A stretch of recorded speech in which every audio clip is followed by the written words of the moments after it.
Hey, Lisa. Hey, Tom, what's up? Hey. How's it going? Happy New Year. New Year. What's going down? Are you guys both in and around the snowy climb? I am, but it's not so snowy right in here, Toronto. How about yourself? Okay. I'm in the city too. Lisa, you at home base? I'm home, yeah. I was gonna go actually up and visit Damien in Midland and do some skiing up there, but I just seemed I might do it in a couple of weeks because the snow is good up there. It snowed like a ton on Thursday and on yesterday, but I don't know. I just kind of seemed like a snowy drive. I have a very city car. I have winter tires, so I was a little nervous, I'll be honest.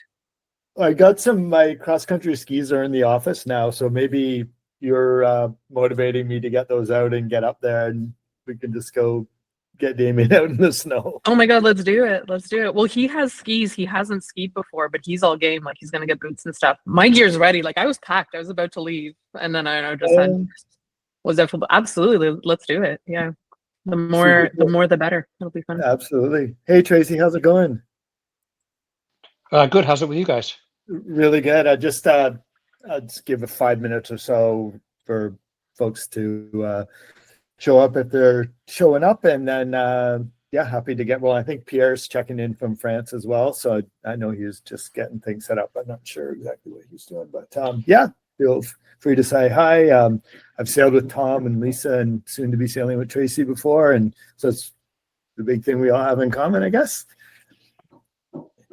Awesome. It's a pretty great thing to have in common. Yeah, for sure. sure. Go ahead. Yeah, it's Chris. I was just going to say I couldn't load it up on my bank laptop, so I'm on my phone, so I'll be on mute. Oh yeah, no worries at all. And as soon as we get rolling, I'll hit record as well too, so we can share this stuff. Oh, that'd be awesome. Thanks. Awesome, cool. Hey, Will, how's it going, my man? Happy New Year. We can see you.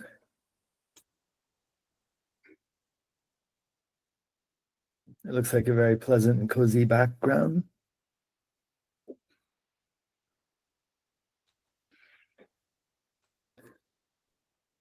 It does. The wood burning stove. Is that real or is that an animated background? Hard to tell these days, eh? It could be real. They're great places to look. Hey, Will, can you hear us? We can see you okay? Check 1, 1, 2, 1, 2. I'm just going to send him a text just in case. Oh, well, we can see you. Can you hear us?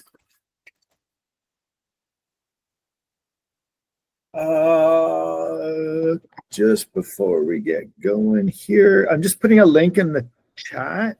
It was just a link to that blog post page that I put up. I've added a bunch of resources there. I'll go through them in a bit, but just wanted to log that. I'm just going to run and get a quick glass of water, and then I'll be right back.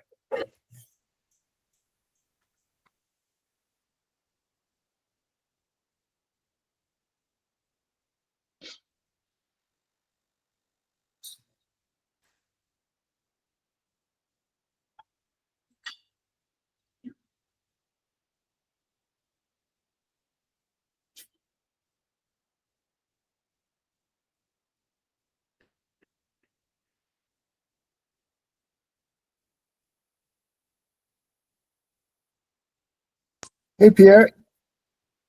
Bonjour, salut. Ça va? We cannot hear you. But I know it sounds pretty French. Hello, bonjour. Monsieur. Bonjour. All right. How you doing? Oh, really good. Meet my friends. Some I think you've met already. And yeah, let's get going. Thanks everyone for taking some time to hang out together today. I'm just particularly enthusiastic about sharing stuff in general. And there's a little bit of a backstory, and hopefully you all get to meet each other or go sailing with each other at some point in time. Pierre was one of the first guys that I met in France when I was just kind of learning the very basics of stuff. And he actually introduced me to this QTVLM stuff. So Pierre, if it wasn't for you, we probably wouldn't be sitting here today.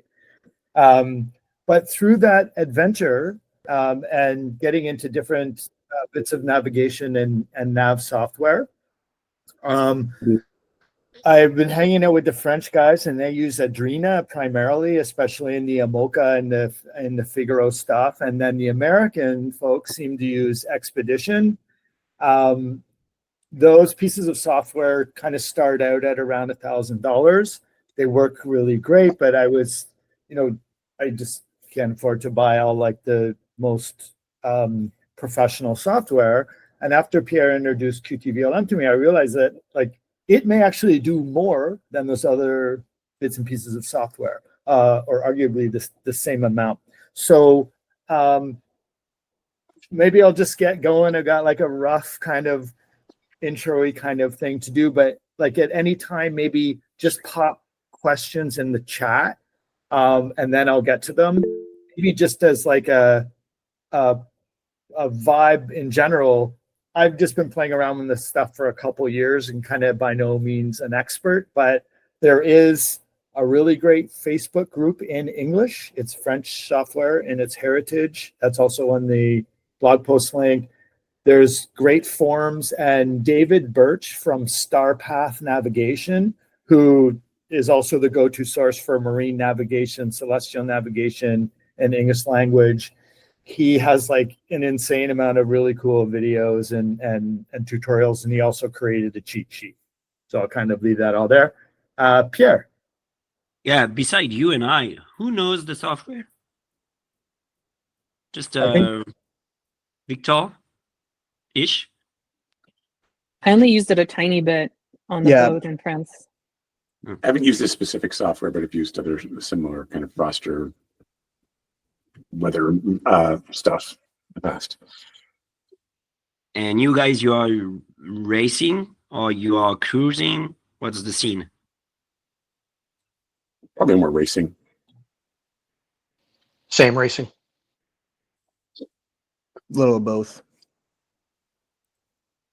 Not much of either, actually, the past year or so, or two, but yeah. We'll get that back on track. Yeah. Awesome. So maybe I'll just kind of share my screen here. Was that something else? Let's do a window. Okay, I may just jump around a little bit before we get right into it. But basically, this QTVML stuff it's mostly open source. And you'll notice that they do have a purchased app for like the full functionality to have it running on iPad. So it's the exact same software. I'll replicate the software on my iPad. You'll notice that it's also exactly the same on the phone. And if you're really enthusiastic, I also have it running completely on a Raspberry Pi. So with the software and the computer and the touchscreen, under $300, and you've got a whole kit for your boat. So maybe that'll be just a course for another time, but this is just a super affordable, high-powered super solution.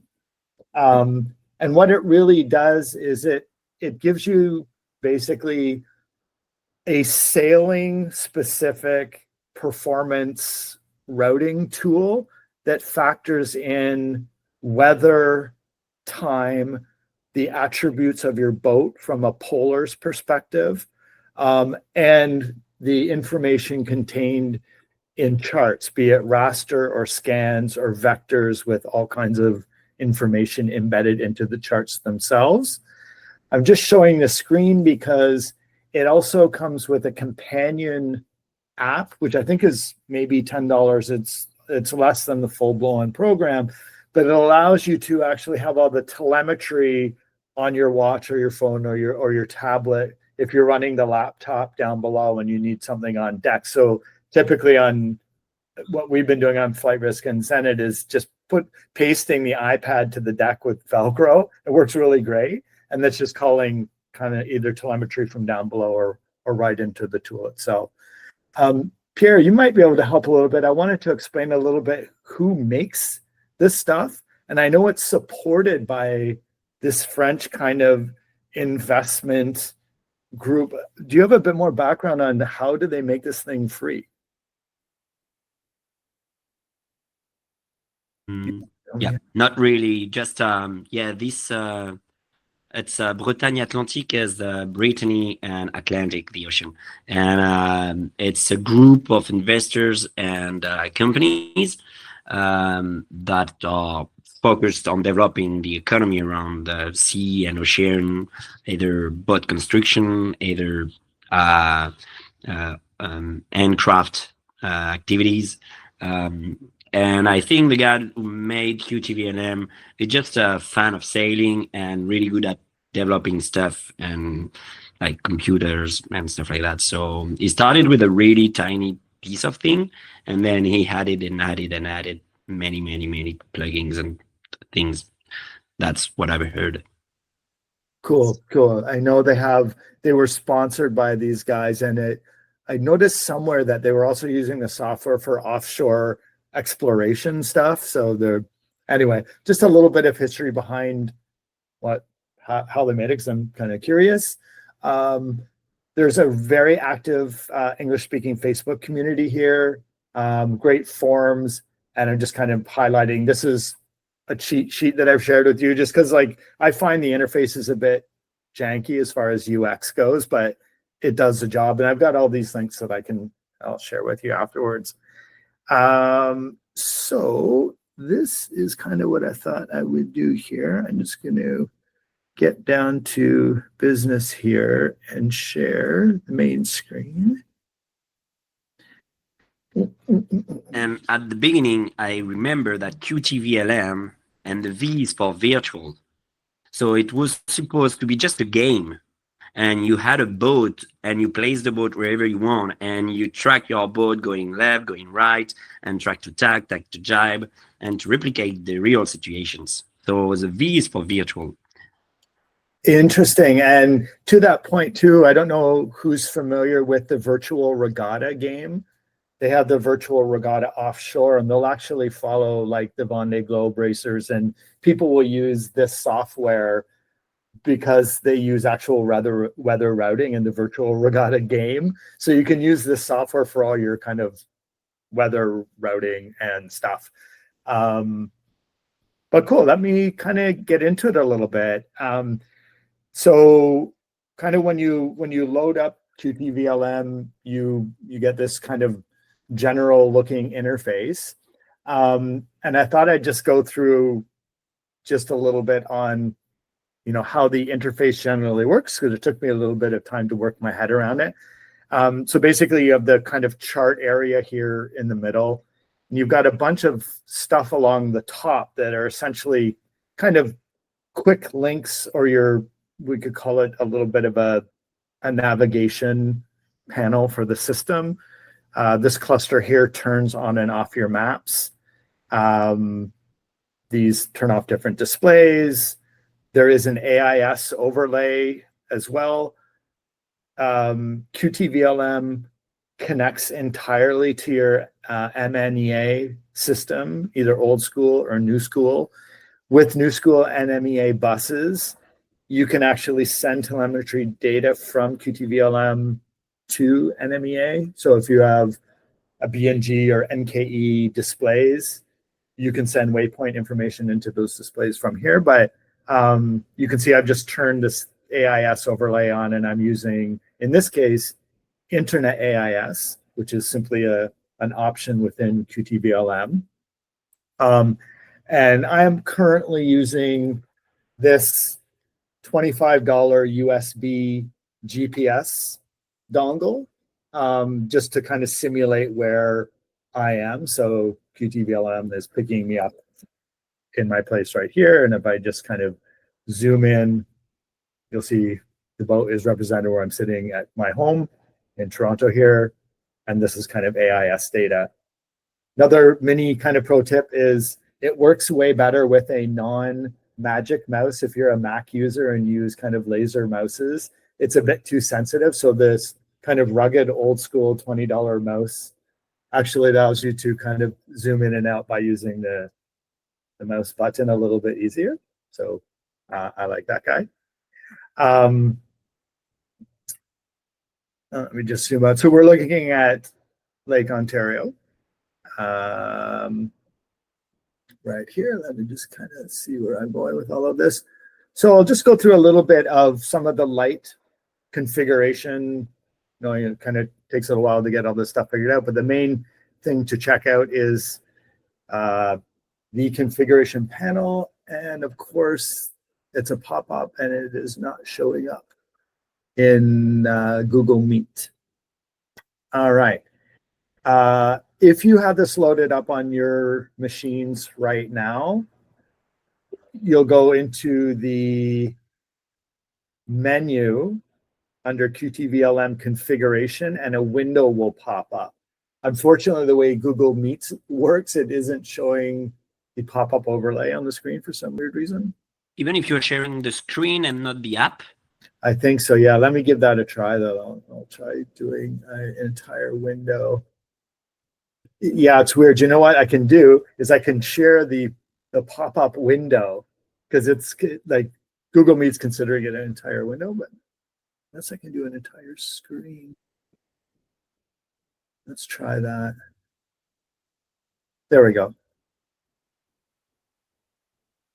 Can you see that overlay now, folks? Yeah, okay, just anyone saying it. So basically this under QTVLM configuration is where you configure all the stuff. How it looks, a bit of stuff about your boat. We'll go through these in detail at some point in time. All the instruments that you may or may not want to see, just skimming through this pretty quickly. Your NMEA connections. You're primarily working kind of in this view because, or ideally, your boat will have some kind of telemetry connection. So anything with NMEA data, NKE, B&G, Ray Marine will all make that stuff available.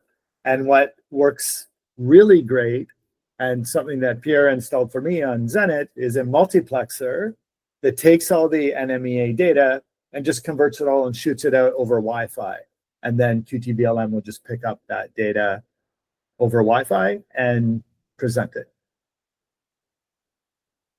Under the AIS tab, down at the bottom here is where you can just tell it to grab AIS via the internet. Obviously not as reliable by a send and receive AIS on board, but I think it's getting more reliable. So that's one way of kind of simulating when you're sitting at home with stuff.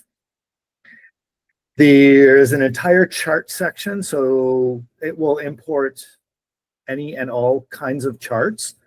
A mini bummer is that in Canada, they don't offer their electronic charts for free, so you have to buy them. However, the United States does offer them for free, and different parts of the world offer free charts. There's also ways of just hacking them and finding charts online. I'll get into all of these in a little bit more detail, but just wanted to skim over things quickly. So a little bit of stuff about routing. I won't get into harmonics and tide stuff right now because it's not as big an issue in Lake Ontario. But as far as GRIBs go, there are many ways to get GRIB files. For those of you who are not familiar, a GRIB file is essentially a weather file that is binary data. So you can squish a lot of weather information into a very small file. And then the software interprets that kind of binary data and presents a pattern of forecasted weather over a period of time.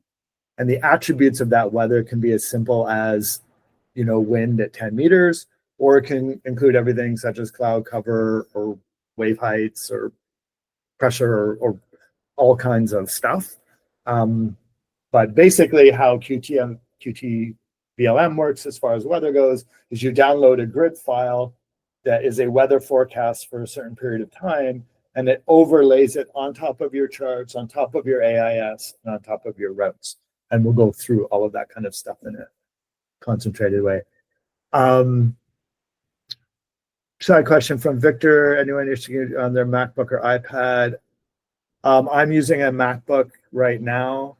Hey, yeah, Chris, we don't have to like jump into that. I just wanted to put it in there because if there's like any discussion time at some point, I didn't want to forget to ask. Just you remember when I was like, it was not easy for me to get things working. So, but we don't need to discuss that now. Yeah, you got it. Happy to help. I've got them both working, and should be. Sometimes the download page is a bit weird, which version, but yeah, we can jam on that. Okay. And okay, cool. I see Pierre is just responding as well. So cool. All right, then. Well, I think that's just good for everyone to know that this configuration thing is where a lot of stuff goes down. So under configuration is where you get stuff configured. Then you've got the kind of main nav here, primarily using charts, data, and boat information. I'm going to start with boat settings. So I kind of think of QTVLM as there's three main phases for understanding it. There's like light phase, which I think is the least amount you need to know to get a good optimized weather routing, where it tells you what tax you're going to be on and where you need to be sailing to get somewhere, downloading a weather file and kind of keeping it simple. But because it's a professional level piece of software, you can go super deep dive into super minutia of all things. However, just from a boat perspective, it's cool just to get the name of your boat, your MMSI number in there as it relates to your AIS, so you can have your friends kind of track you when you're moving around. And then I load up I just have a default polar configuration for Zenit, which is a 31.7. But out of the box, it actually comes with a fair amount of polars. And there's a polar server as well, too. So if you can find a boat that's kind of like yours, it's not bad to just kind of throw a polar in there. Just in case anyone isn't familiar with what a polar is, it essentially is a bunch of data that will explain your boat's performance at different angles to the wind in different wind conditions. Kind of another topic, but essentially every boat has a polar or a set of data, whether it's available as a template or a default. Some boats come with them from the manufacturer, or you can use a tool like QTVLM to create your own polars. So as you're out sailing, it's actually recording everything you do. It's recording the wind angle, the true and apparent wind angles, the heel of the boat, and you can tell it what sails you're using as well. And you can kind of create sail maps and a complete guide to what is the maximum performance of the boat. So when you're racing, you can actually have data that lets you know to what percentage you're sailing to the maximum performance of the boat. But essentially, popping a polar in there is a cool idea. You can also get really into like exactly what sail kind of program you have on file, how far away you want to stay away from icebergs and different things like that. But I'll kind of leave the boat settings there. Let's get into doing something and just stay on the kind of grid and weather file idea for a moment, because it's a primary bunch of data that QTVLM uses. So where the program really shines is when you tell the software where you are and where you want to go and what the wind is going to be like in the future. It has the ability to tell you your best route to take to maximize your boat's capabilities and the wind at that time. So I'm just going to shut this AIS stuff off right now because it's a little bit annoying. And that's just controlled by one of these toggles up here. So I'll just zoom out a little bit. So we're looking at the amazing Lake Ontario. And what we want to do is download a weather forecast. And that comes in the form of a grid file. You can find that under data.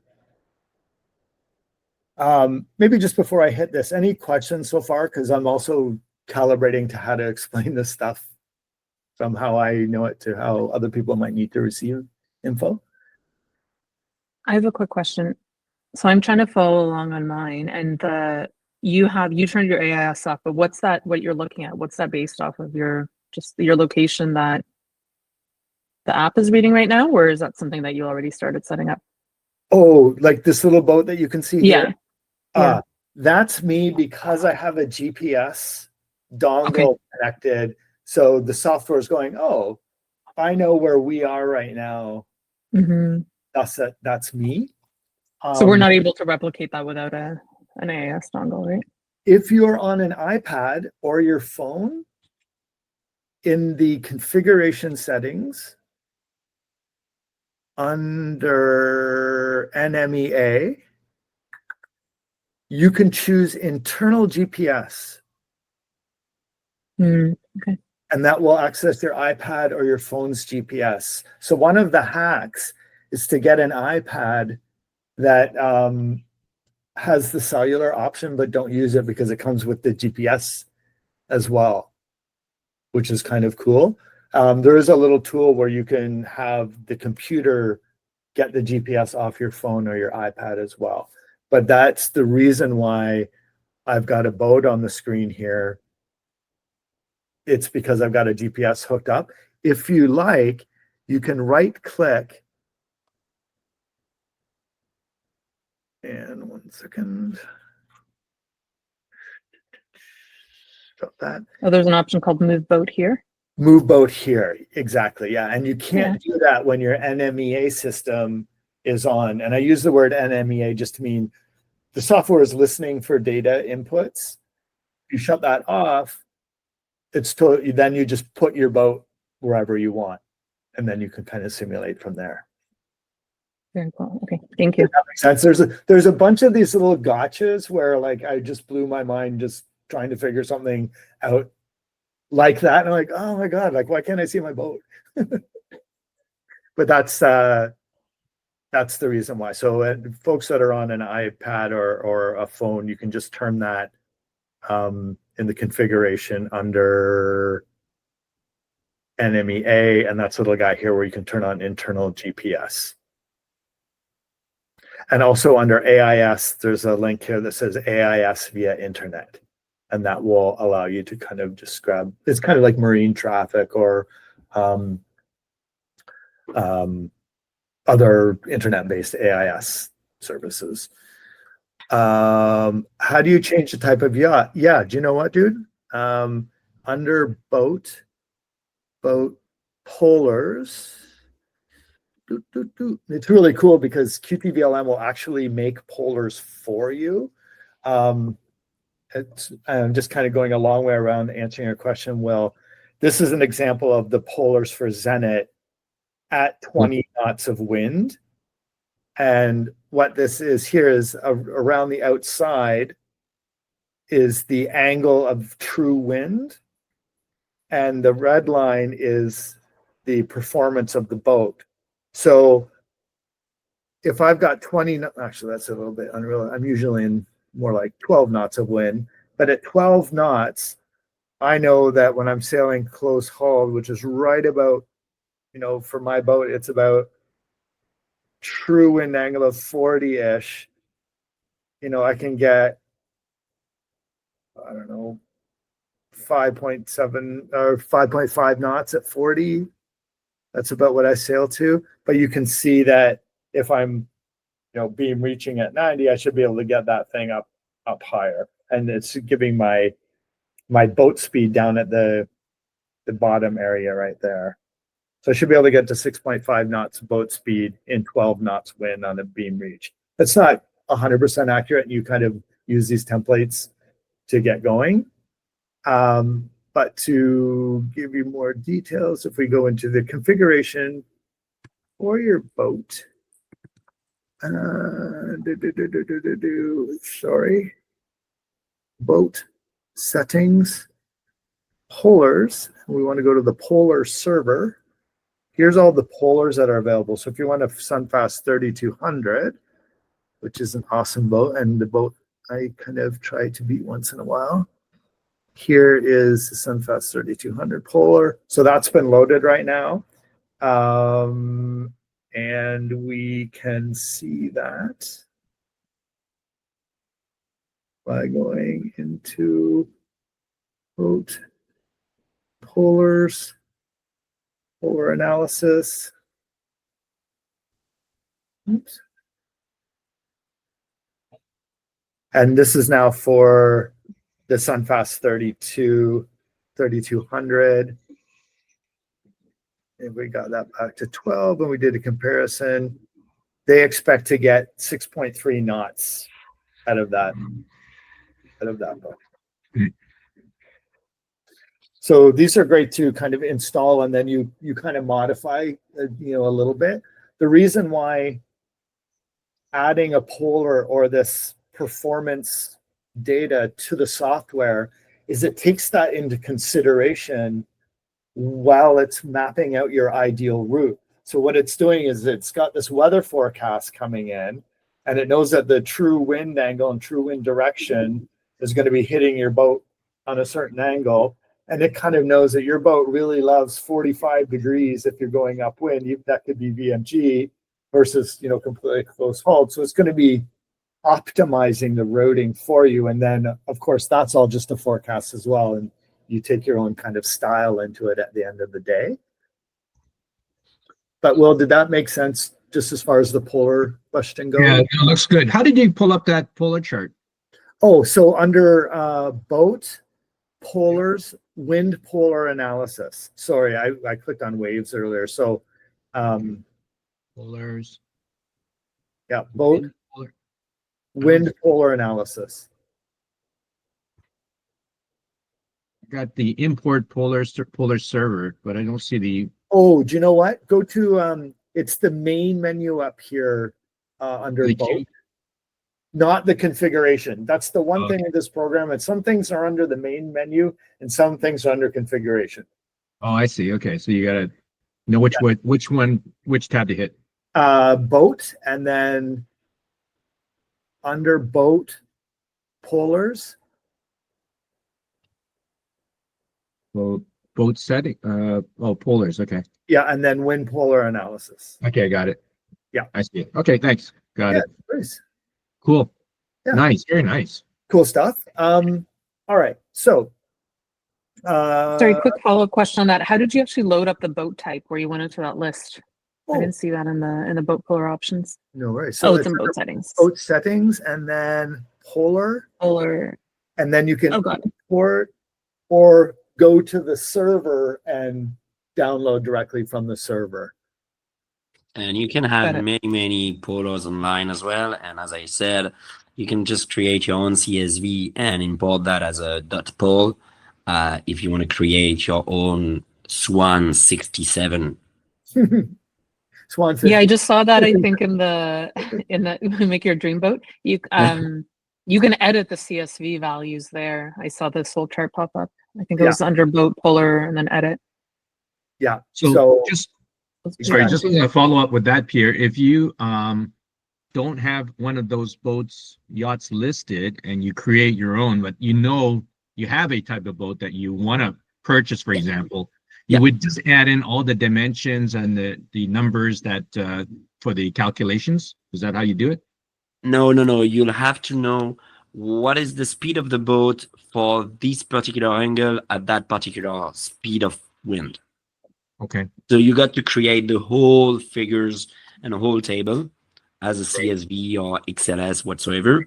Then you save it as a .pol, P-O-L, and then import that as the new polar for your boat. I see.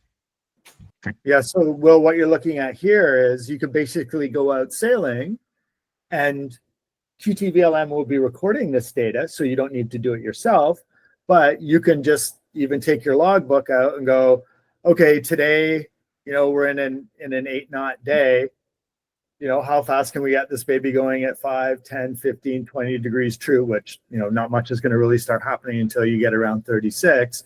Or when you're starting out in the springtime, you just go, you have a 6-knot day, a 12 knot day and a 20 knot day, and you just kind of record, what's the most you could get at 40 degrees, 90 degrees, 130, and then really downwind. Like you go kind of low fidelity first and then tighten it up over time. But the Right. software will do a lot of this for you when you have the data coming in for it. I wonder if the boat manufacturers have that, the polars for their particular type of boats.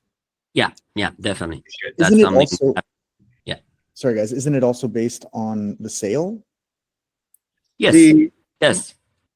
Yeah, there's a sail map that will tell you at exactly what point of time when the wind direction hits, like for example on flight risk, right at 60 degrees, at kind of 5 to 15 knots, it's time to put up that little A3 guy. Exactly. Yeah. He just loves it. But once it starts leaving 85, that doesn't work anymore, apparent wind. So you map your sail plan over top of your polars, kind of like they work together in a way. Oh, I see. So the polars they don't actually account for the sail plan. They do in a way because you're downwind, for example, on The speed of the boat is linked to the sail you have, because here we have the polar for if we're talking about Zenith or any boats, like we can create a polar without spinnaker, and we can create a polar with the spinnaker. And if you're racing, then you load the polar for the spinnaker boat. But if you're just cruising with you and a friend and you just want to have drinks and whatsoever, you don't want to use the spinnaker, maybe. So you just load the new polar without the spinnaker. So the speed of that chart, of that table, will be decreased. Gotcha. So I thought it was like a matrix. I thought the polars were actually a matrix based on the sail plan, like the boat speed, wind direction, and which sails you're using. It can be done at the factory. That's the way they do that at the factory. But then we create the new table, or we load the table with the normal figures.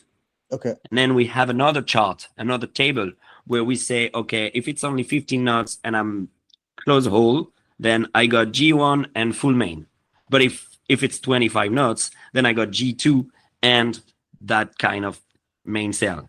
Right. And so then you can have the combination, and the system will tell you, okay, you are close holding 20 knots. So I guess you are currently having the main 2 reefs and the G2, and you should be running at 5 knots. Okay. And then you do your choice. I mean, when you are actually racing or cruising for that matter, are you switching the polars out, like, or are they somehow getting dynamically switched out based on the performance it's collecting, but based on the data it's collecting?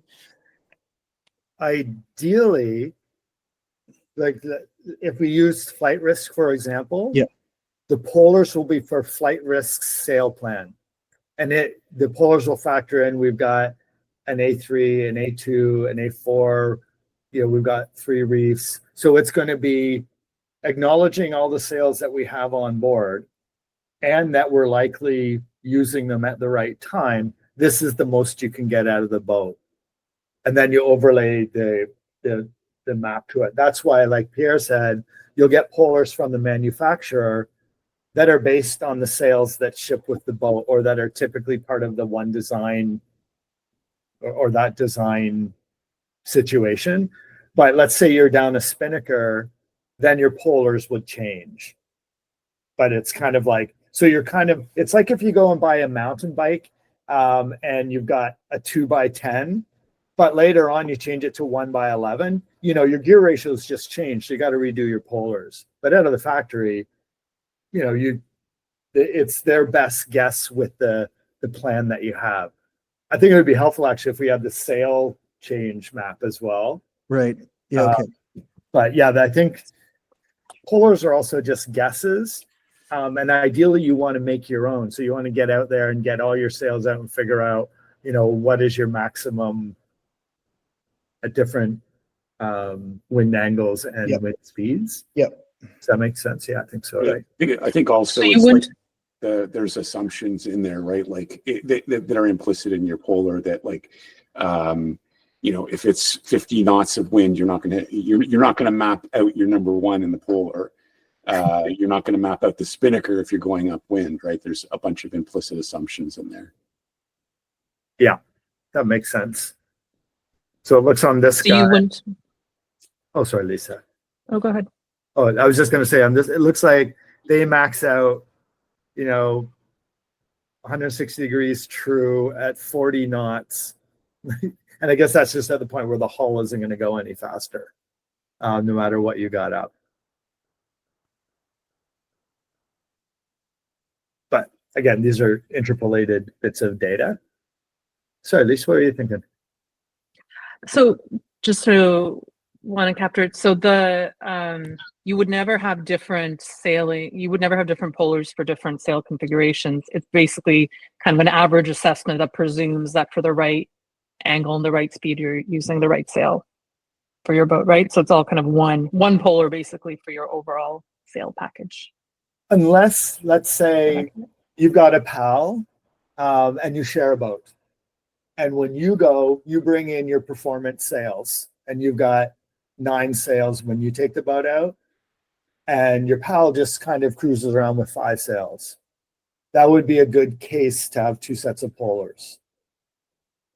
Because really, when you're just cruising around, it doesn't matter anyway. You're probably not eking out or sailing to performance optimization.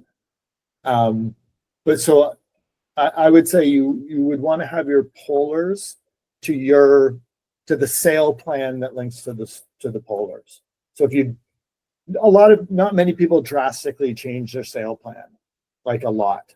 But in the case of maybe sharing a boat, or maybe you do Wednesdays around the cans kind of thing, and you just use kind of your crappy old sails for that.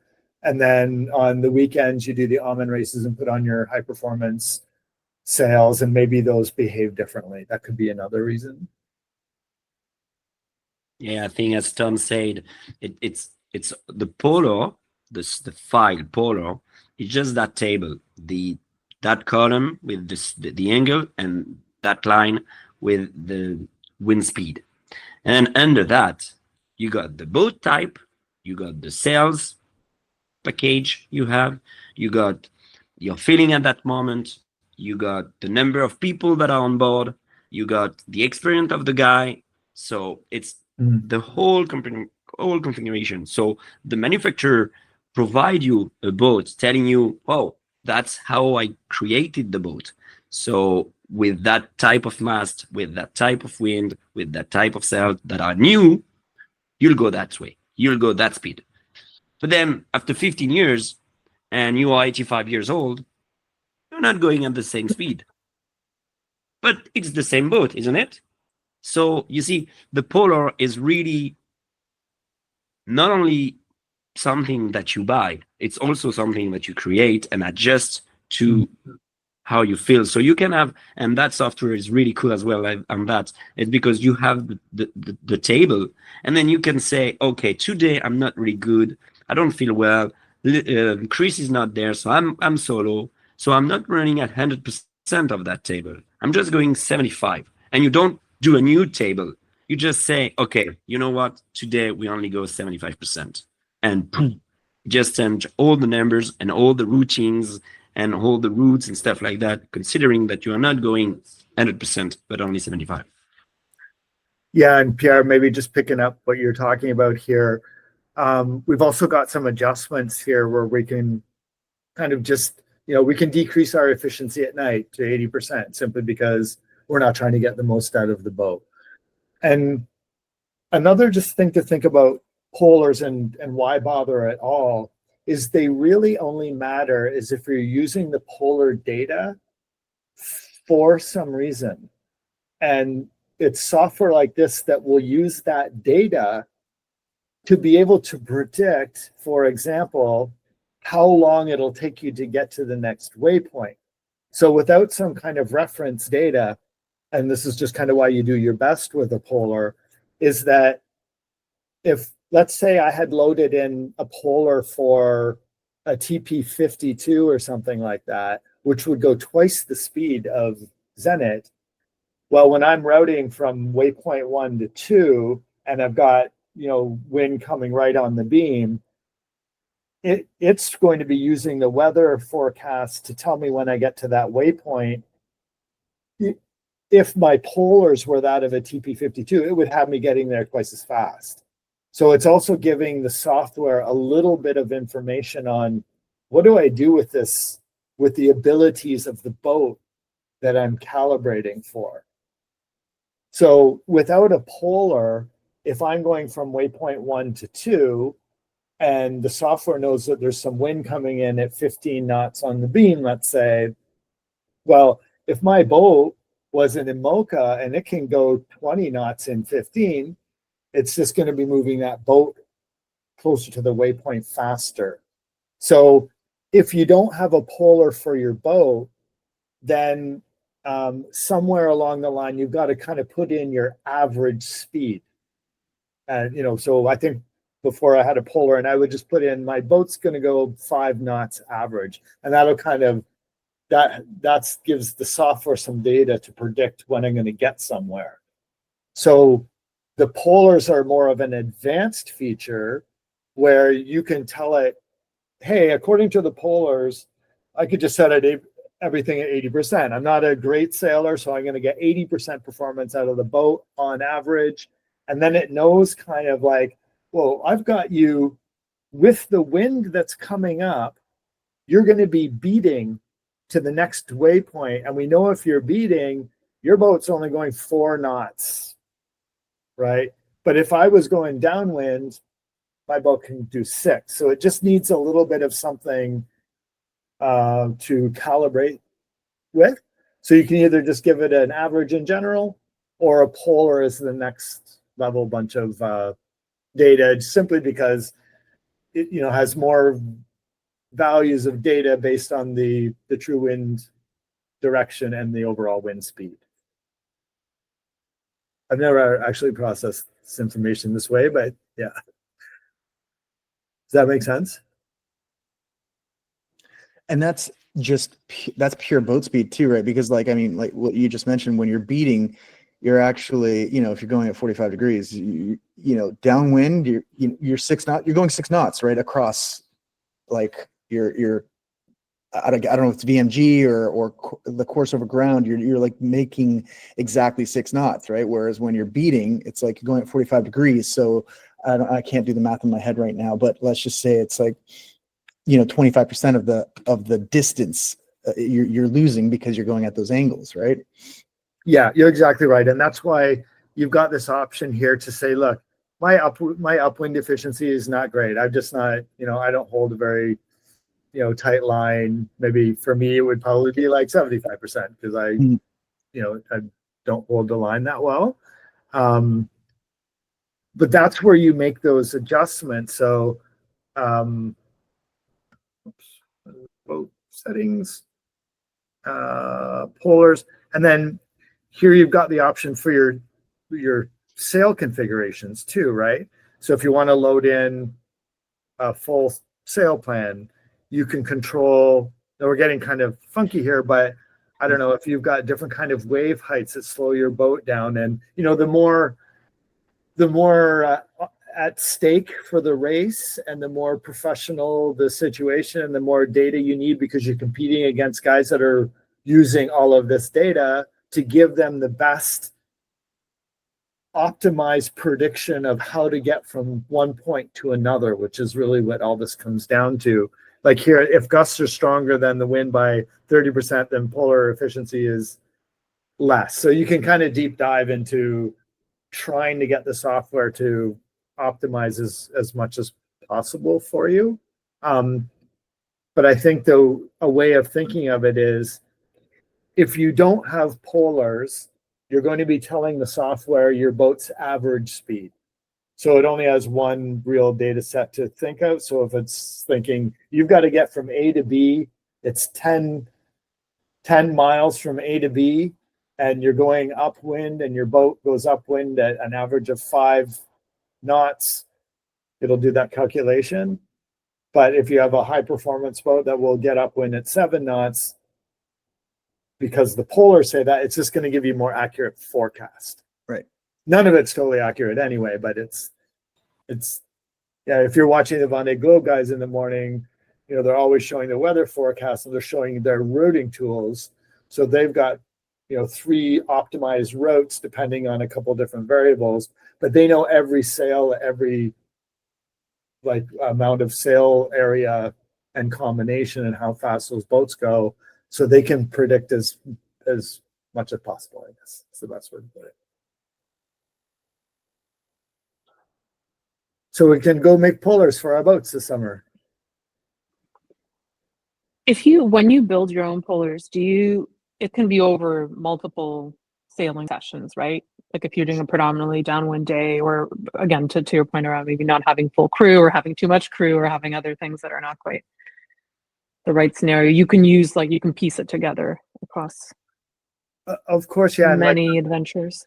Yeah, and like I was saying to Will there, I forget where we got the spreadsheet. You could just start easy, like 0 to 5 knots, 5 to 10, 10 to 20, 4 different wind angles. Then you're kind of knowing your gist.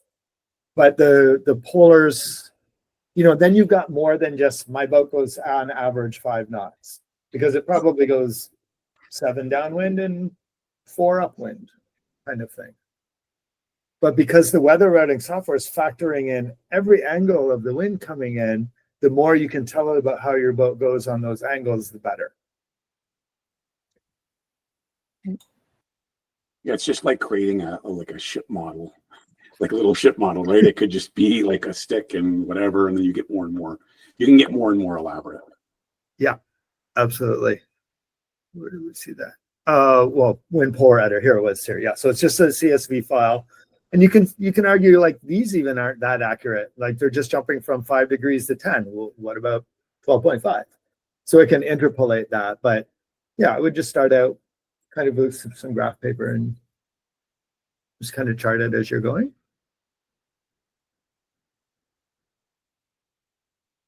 Thumbs up. All right, cool. So we're on this Great Lake Ontario here. And eventually we want to, let's say we want to do a race, the 100-mile Lake Ontario offshore 100-miler, which goes from Toronto down to that spidery weird thing in Burlington over to Niagara Falls and back home. For people not from Lake Ontario, hello? can we have a map, please? Can you turn on the open map, please? Getting to that. Cool. Yes, sir. Sorry Sorry to shortcuts. It's good to know where the rocks are. I'm gonna just stick on the weather thing, just because I've got my own kind of brain working out around this. But yes, so what you're looking at here is just like the base out of the box world map, you know, with borders and some rivers on it. I'm sorry about your eyes here. I've been working on some stuff for the Caribbean race down here, but basically it's super raw. And when I'm racing, I generally don't have charts turned on, simply because you kind of know where everything is and you marked out your route. But I'll get right. Actually, let's kind of improvise a little bit on the fly. Let's go over to charts. So charts, under the chart section. I sent everyone a file by email. It's a chart of Lake Ontario. There's lots of types of charts out there. QTVLM, as far as I know, accepts all of them. There's 3 main kinds of charts. Internet charts, let's call it like Google Maps or OpenSea. They're just kind of downloaded information from the internet. There are electronic charts that come in 2 forms. One is essentially kind of a scan of a paper chart or a raster. It doesn't, you know, you zoom in and it gets blurry, and you zoom out and it gets more fine. And then there's raster charts or digital charts that also contain databases of information. So as you zoom in, you get more info. I'll just kind of show you some examples of these different charts. If you go to configuration and charts, There is a tab for online, and you can use OpenSea and the OpenTopo map, and you can control the opacity of that map. I'll kind of leave it at that for now. That's how you turn on the online charts. Cool. And then these little icons up here or here will turn on or off those charts. Drum roll. Ta-da! Okay, so gives you, this is using just open internet charts. These charts are cool in that they give you quick information and they're free. It's totally good to know where the mud is. The bummer part about the internet charts is they don't contain a lot of navigational aid information or water depth or other stuff for mariners. It's got the basics and is great for kind of just doing some light route planning or really just giving a little bit of context to things, because that is kind of boring and a little, could be a little bit off. So that's kind of map option number one. While we're at it, if you go into charts, there is an option to click on, for French folks, there's the Chaume inventory of charts and things. For us, the closest thing we can get is the NOAA or the US chart packs, which are free. Okay. So if we look, Lake Ontario, which means they're all connected to New York State, and there will be a whack of charts in here in New York State that border on Lake Ontario. Lake Ontario, Henderson Bay, New York. All that said is we can turn on, and the NOAA charts are electronic charts, so they're vector based. And you'll see I've just turned them all on. So the US Coast Guard or the folks who take care of charting do not like charting things in Canada very much. So you can see that most of Lake Ontario is not charted. And they seem to have left out the area between Hamilton and Toronto as well. So all of these blue lines are outlines of the NOAA charts that are available for Lake Ontario. And you'll notice that they present different information as the fidelity increases. So I'm just going to kind of get down right into this Grimsby area, and you'll see that as I zoom in, we'll get more information. And these are kind of the cool thing about the NOAA charts is that they're always up to date, or you can kind of keep downloading the most up-to-date version. And we can drill super deep, just as if you're looking at any chart plotter or Navionics, for example. So bummer part is Canadian charts aren't free, and I don't have the Lake Ontario chart package. I use Navionics if I'm in a pinch to figure something out. But it is good to know how these guys work. So those are the vector charts. This is the online chart here, back and forth. Now, I've shared a chart with you, which is called, it's a KAP format, and it's a Lake Ontario chart. And we can load that in. So what I've done is I've gone to charts, single chart, open a chart, and then you can just kind of browse if you pop the one that I emailed to you on your desktop somewhere and open it, but I will kind of show you how this works. So I'll open that, and it's really cool. It puts this raster chart over. Free? I hacked this one from somewhere. I don't know where I got it. Okay. I found it somewhere, and I think it's from 2023 or something. So, I wouldn't be navigating coastlines with this, but I use it for big plotting things. But just we have to pay them in France compared to the NOAA, the Americans. Yeah. Like that's the first thing in my life that something is free in the US I and know. paid in Europe. Like that's the way around. It's weird, right? Yeah. I was trying to compute that in my head, the logic behind them making that one free, but so many other things not. I know, right? So now I'm just going to leave this guy up for our purposes. And Can I then ask a quick question? yeah. Sorry, so the when you were showing the NOAA charts, those, and if you were to get the chart package for the Canadian one for Lake Ontario, that's where you can actually zoom in and click on different markers, see their information, identify information, all that stuff, right? Yes. Like that's the more interactive one, the vector one. Yeah, exactly. It would be and just then do they work? Sorry, go ahead. Sorry, Lisa. I'm just lagging there behind you. Yep. Sorry. No, I interrupted you. Go ahead. Nope, all there. I'm just if you get the charts pack, is it good for different, or is it for, if you get a charts pack, is it good for different apps? Like it wouldn't be just for this. It would work on Navionics, on anything, right? Navionics is its own thing.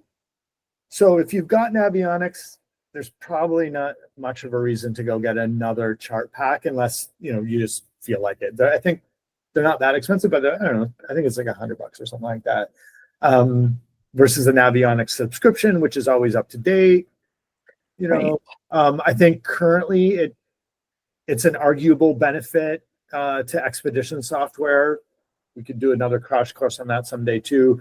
It's $1,000. They just started integrating with Navionics maps.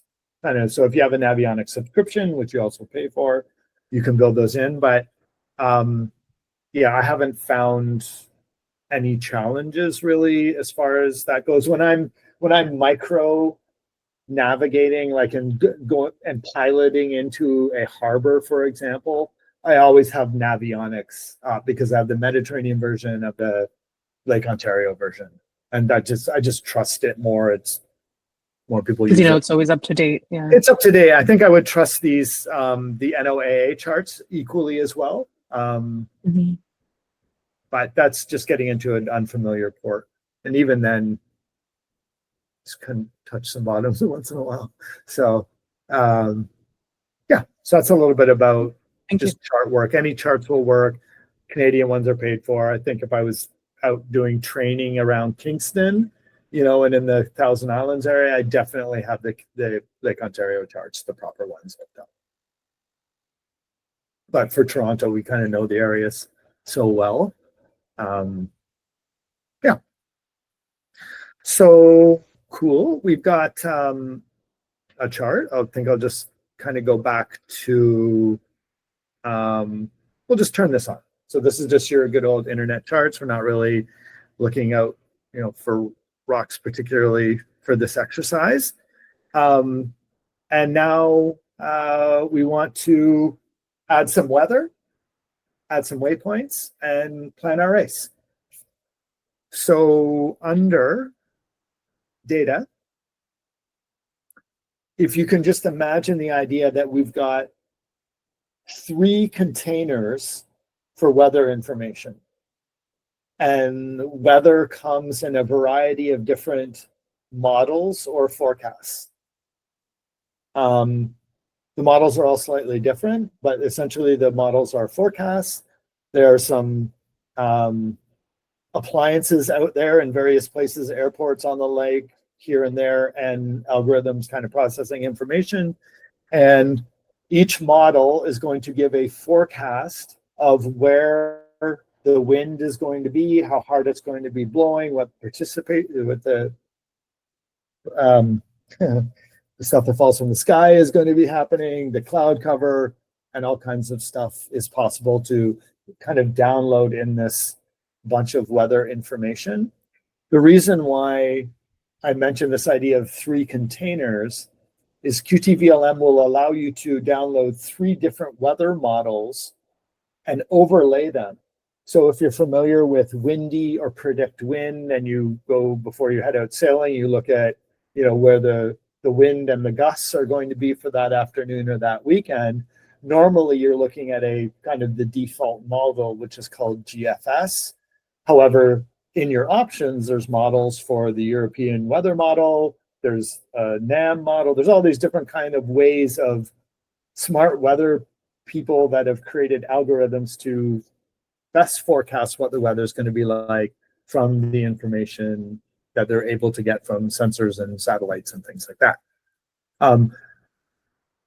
So the reason that's cool is if you have model A saying that the wind's going to be at 10 knots coming from the west all day, and model B saying it's going to be 20 knots coming from the east, who knows what to believe. So it's going to be a bit unpredictable out there. But the more the different models align, the more faith you could put into the forecast in general. It's a great reason to use predict wind, in that they have their own model that kind of mashes up all the models. But what I really like about predict wind is that they have a table view of all of the models at once. It just saves you a little bit of time switching to all the models, so you can kind of see them in one view, which is pretty cool.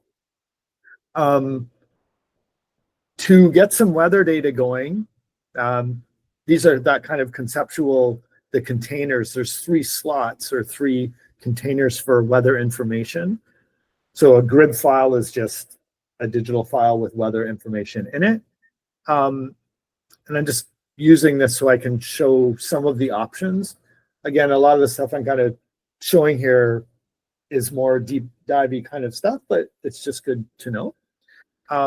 So the way it works is when we're downloading a weather file, the software itself generally takes into consideration the view you have on your screen. So if I kind of zoom out and get just like a big look at Lake Ontario, when I download the weather file, it's going to factor in just the area on the screen. And the reason behind that is that it's thinking that you're normally downloading weather info when you're out on the water, and in, up until recently on a fairly limited internet connection, or QTVLM hooks up to Iridium Go or your satellite kind of connection stuff. So it used to be really expensive to download a file. So that's why it just gives you the area that you want. So if you want a larger area, kind of start a bit more zoomed out. If you want a smaller area, zoom in. It's also worth noting that the smaller the area for your kind of grid or weather information, kind of the less accurate it's going to be. Lake Ontario is, generally speaking, a pretty small body of water, and you kind of need a little bit more space to get more accurate algorithmic info. But it's going to tell you what's going on, especially in the very near future. So to get back on kind of track here, we want to get some weather information for this lake. We go to data. We're going to kind of put some weather information into slot 1. These are some of the attributes that I can ask for the weather file. I'm going to be using this GFS model, which is also the default for windy. The top part here is the area that is going to be downloaded, kind of from the view I'm looking at. The resolution is essentially the density of data coming into the overall file. We're looking at kind of a 3-hour interview, and let's say we just want a 5-day forecast. I'm going to ask it for wind at 10 meters, sea level pressure, temperature, and gusts. There are more options. And then I essentially just download the grid file. So QTVLM is set up to download from several of its own servers. And I'll show you a couple of cool other little things as well. So I've got this set up to be kind of translucent as an overlay here, with also a color kind of coordinated type of thing. So we can see our the grid arrows here. So over here where it says reference, we're referencing a file that was created January 5th at 12 o'clock UTC, and it was downloaded 1 minute ago. So you're downloading a data file at a certain period of time, but those files are only created, I think, every 6 hours through the day. So it's also good to know that no matter what, this file is already a bit old. Doesn't matter so much on the lake because we can kind of see what's going on, but just a little bit more about what this information means here. And then we've got this slider kind of guy along the top. And because the file that we downloaded was for 5 days, we can see that we've got Monday, Tuesday, Wednesday, Thursday, and into Friday. And I can scroll this kind of time bar across. And if I just kind of nudge shoulder, you'll see the wind arrows moving around, giving us an idea where the direction of the wind is going. And the kind of color coding is also letting us know what's going on. So if I go back to today, so we know that in Toronto here, we have kind of 10. If you'll notice where I'm moving my cursor around, there's some information down in the bottom corner here. As I move my cursor around, it is updating information for this moment in time where the wind and the gusts are across the lake. So we know right around where I am, we've got about 10 knots of wind, also indicative by our grib arrow here. But if we were making a passage from Toronto, let's say over to Rochester here, and we know that there's a little ruler tool here. So let's say we wanted to head over Rochester way. That's 80 nautical miles. Let's say that's going to take us, 20 hours. So we can put a new mark there and get rid of the stop ruler tool. And let's say we want to go there. Okay, so if it's going to take us 20 hours, then that's going to be around here. So we're going to be getting into some pretty kind of, I guess, medium wind, 15 knots coming directly from the north. So you can kind of quick route as you're moving weather forecasts into the future. But the point for this particular moment in time is just to show how to get a file downloaded, weather file. So under data, we can just close all those grib files. Under data, pick a slot, or you can just go right to, you can use this icon here. And that's kind of a quick way of doing the same thing, where you just choose your file and download it. Maybe I'll just stop there for a second because there may be some questions around grib files and timelines and stuff like that.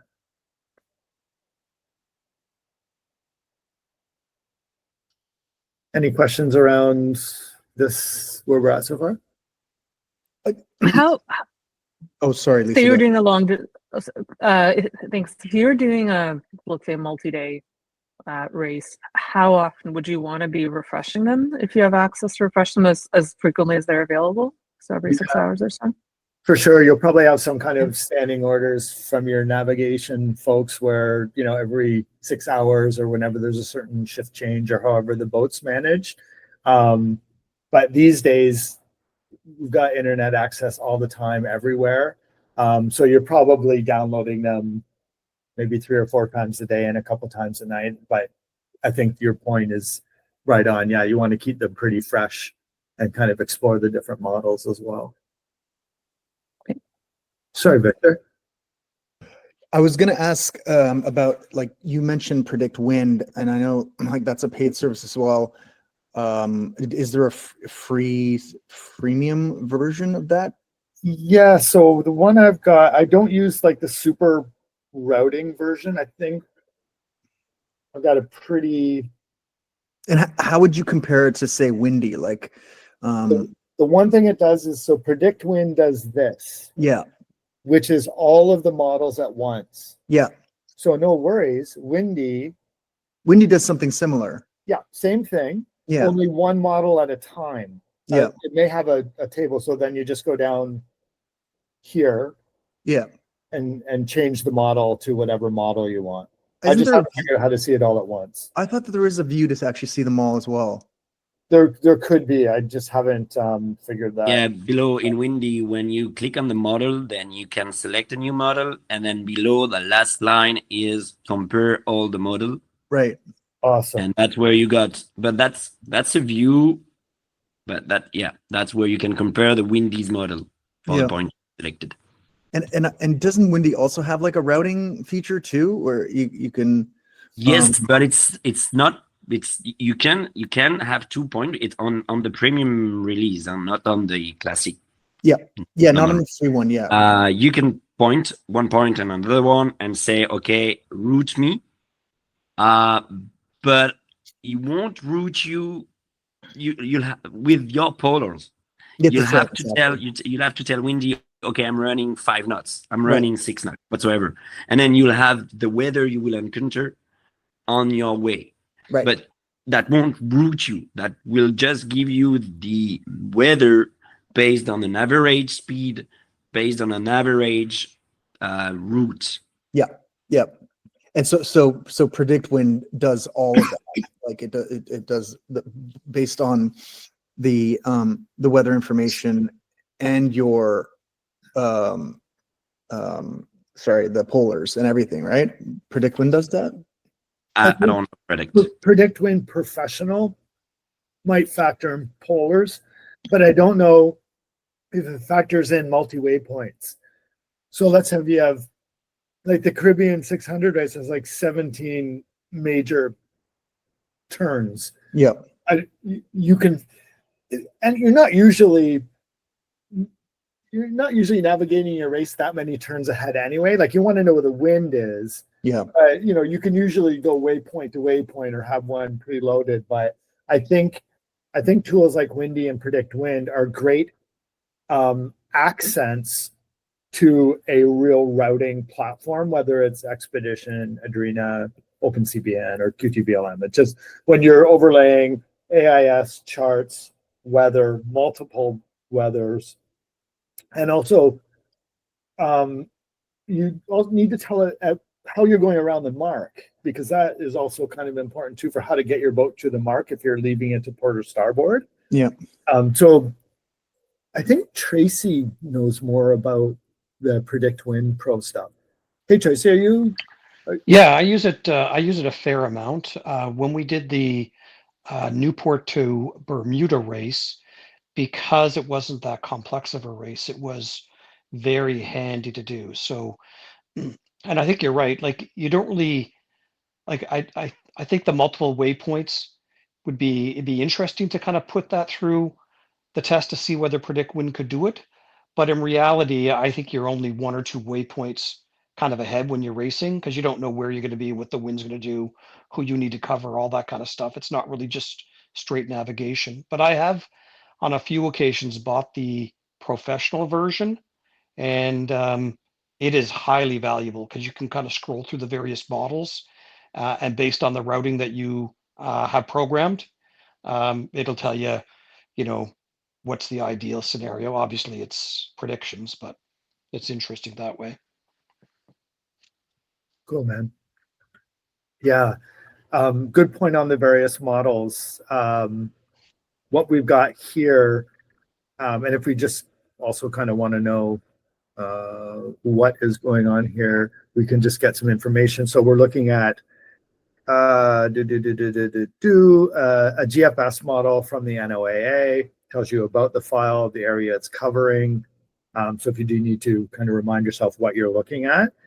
So if we have a GFS file in slot 1, why don't we go to slot number 2? And I've been liking this NAM kind of model here lately.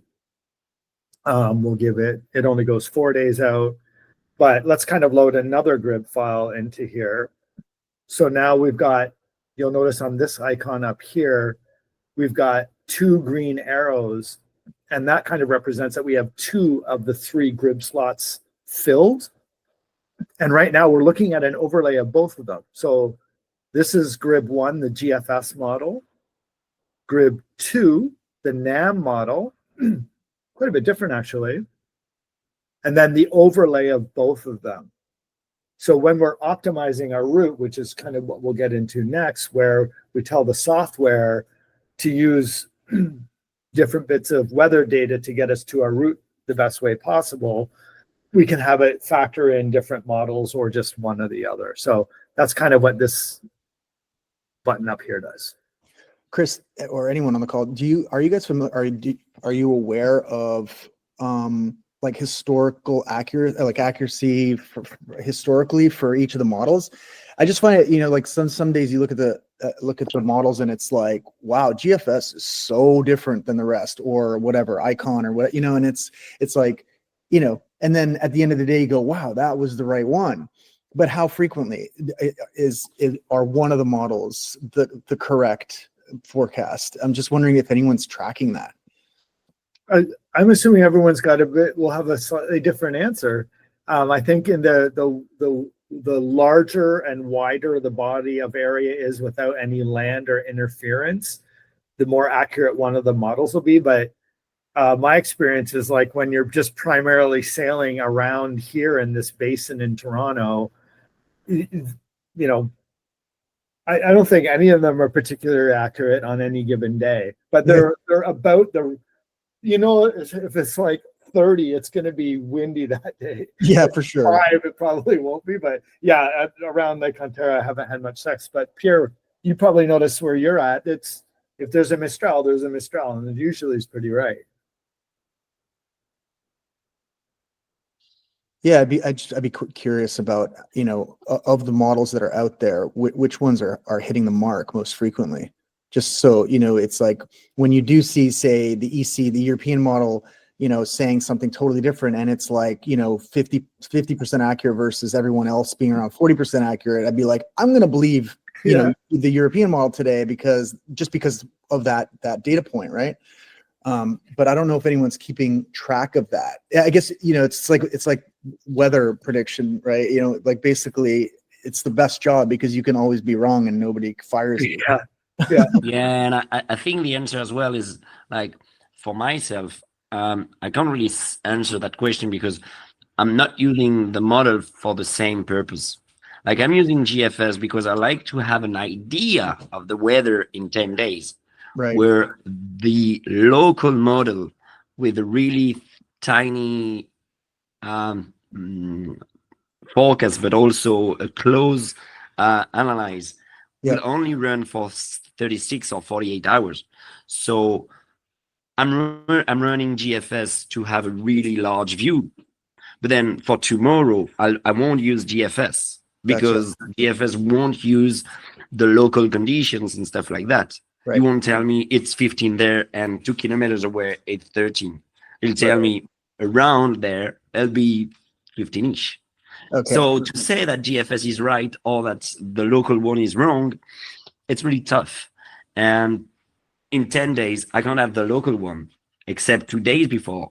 So you see, to answer that question, it's a tough question because it depends what you're looking for actually.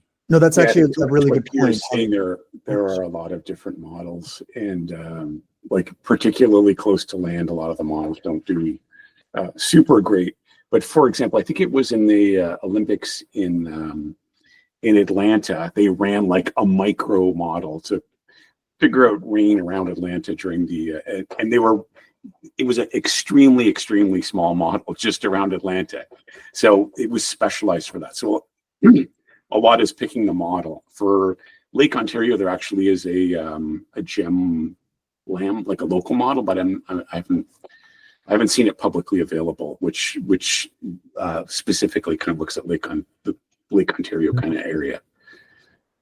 So it really depends on the model that you're looking for, because all this is a big grid that they're running a simulation on with the atmosphere and layers and stuff like that. So anyone is probably going to be comparable. Ones are probably going to be wrong the same amount of time. It's a hard thing to predict, right? And the input to the model is just the observations, really. So it's kind of a big problem that any model is going to have some inaccuracy with. Makes sense. And while we're on this topic about the distances, I've never quite understood. I don't know if someone could explain how it's like GFS 22 kilometers, ECMWF 9 kilometers. What is that distance measurement there mean? That means the distance between the prediction points, like on the grid. Okay. So the granularity is really small. And so like, I think that GEM LAM model I was mentioning is 2.5, which is pretty good relatively, because a lot of them are running at even global models run at, I think, something like 10 or something, or some of them run at 5. But that's the distance between the prediction points. So all the rest is just curve fitting in between. Gotcha. Yeah, I'm just showing here degrees. As you choose these different models, yep, the resolutions differ as well. And that's degrees too. That's degrees, so that would be yeah, even more. How many kilometers is that? So these NAM guys, the continental US NAM model is kind of my favorite, based on it being sort of kind of accurate on the days that I go out, or looking ahead to the days that I go out. Yeah, it has a kind of a cozy resolution. Mm-hmm. I actually don't know if it's more accurate than anything else. Just been on NAM it. and Windy says 5 kilometers. Cool. Okay, thanks, guys. Absolutely. Okay, so we've got a chart. We got some weather and a boat. Let's go somewhere. So let's say there's one other thing I wanted to show you about data, and this is really cool. You can get, through QTVLM, an instant grid emailed to you. So if you have a really, really low bandwidth or need an email file, you can hit Grib SailDocs. And if you have a SailDocs account, it'll kind of send an email out, and I will get the Grib file in a second into my email box. And then I can load that Grib file from my software. This is kind of a cool little extra bonus. And it does that with Squid stuff as well. So I can do a Squid download if you have a Squid account, which is kind of a French, also marine piece of navigational software.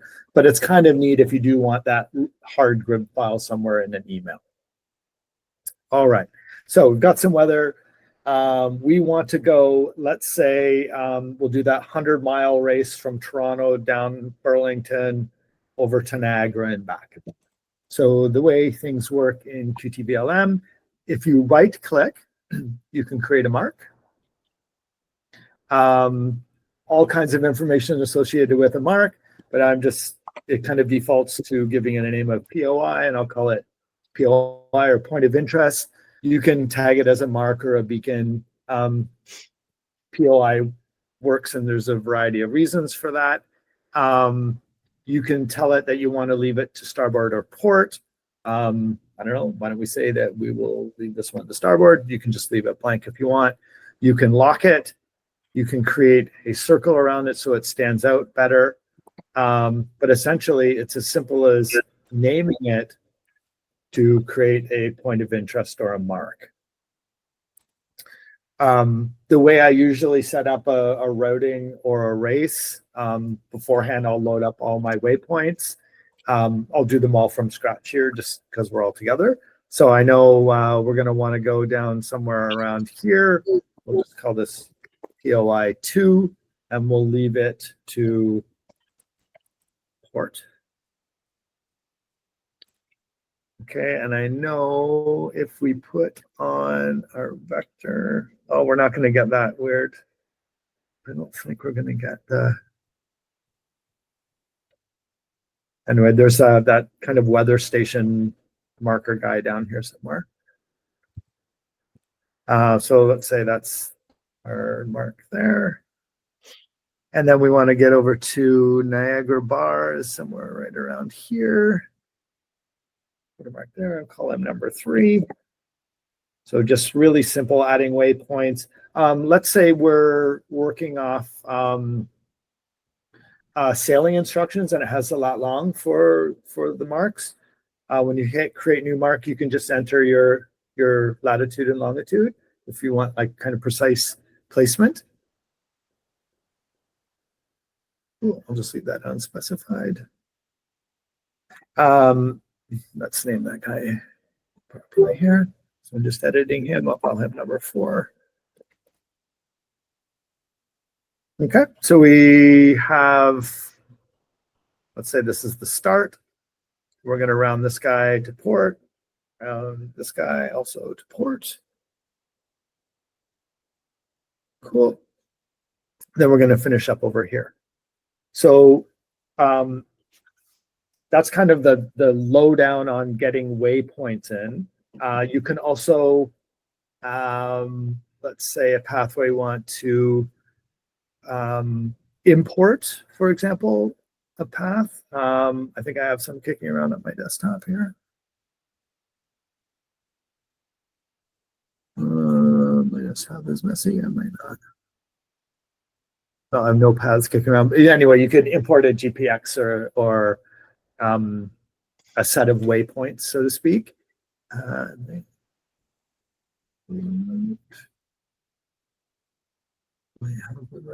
here's a route here for 600. That up.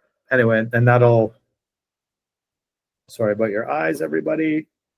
But basically that just loaded up, probably overlaid on top of the ones that are there, a whole bunch of marks. So this is just another example of a bunch of marks kind of put where I think they should go. And then we can go back in here and kind of edit them with kind of the actual lat long. A lot of these are rounding large pieces of land. So they're not exactly like buoys or typical marks. So right there. We can just go center on the boat. Get back here. Sorry about your eyes on this.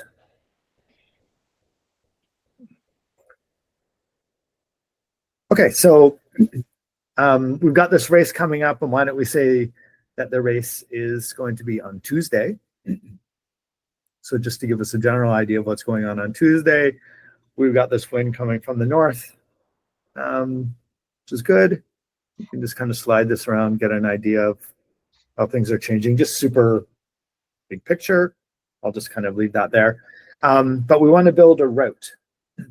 The weirdest thing about QTVLM, in my opinion, is how it names paths, routes, and routings. I find it very confusing, but I've got a cheat way of thinking about it. A pathway is your route or where you want to go, non-dependent on weather. It's simply connecting some waypoints together, and it calls that a pathway. When you make it a route, it needs a weather file because it starts to factor in what's going on, and it wants to give you the best route. Just 2 things to point out because I got really blocked on that. So we're going to create a pathway first, and the way to do that is go to pathways, create a pathway. It's just kind of like, here's where we're going. I will call it just like our test number 1. We're going to start that path on Tuesday at, I don't know, how about just 1:30ish, and we're going to go from the first mark. Okay. 1:30 local time. Yeah. Oops. And we're going to add some waypoints to our path. So what I did here, sorry, I think I did that a little bit quickly. I went to pathway. I'm editing the one I created, which was called test number 1. Okay. We've given it a starting date. We're going from the first mark. And then information is another tab here we're going to add some information to that path. So we just hit the plus sign here. I've got a bunch of POIs in here, but I know I just created 1, 2, 3, and 4. I could have named them Lake Ontario 101, Lake Ontario 102, or whatever kind of naming convention you want. So we're essentially going to be starting out at number 1. Okay. And then from 1, we are going to go to 2. And it's starting to build my road book essentially as well. So then I want to go from 2 to 3. And then I want to go from 3 by adding number 4. Okay. So that's essentially my route. It is now doing a bunch of calculating, giving me a total distance of 74 nautical miles, and giving me my bearings between marks. When we turn this into a route or a routing and we're going, it's going to start giving real feedback on how we're doing on that route. But the first thing to do is just really kind of create a path of where you want to go. So one way of doing that is creating a path, naming it, and then adding pre-made waypoints. And I find that this is usually how I do it because I'm normally typing in waypoints from lat long on sailing instructions somewhere, or I've already just kind of plopped them on the page. Cool. I'm going to just delete this pathway, test 1. Another way of doing it is, just going to get all these guys out of the way.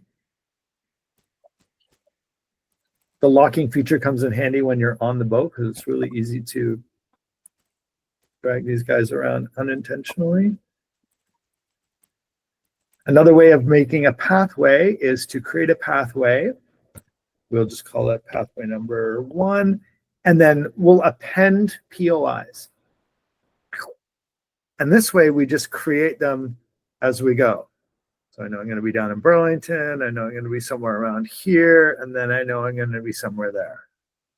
It kind of auto names them with a kind of chronological ordering or sequencing. So 2 ways of doing the same thing. I normally kind of put waypoints in and then join them together, or you could do it like this as well. Either way is cool.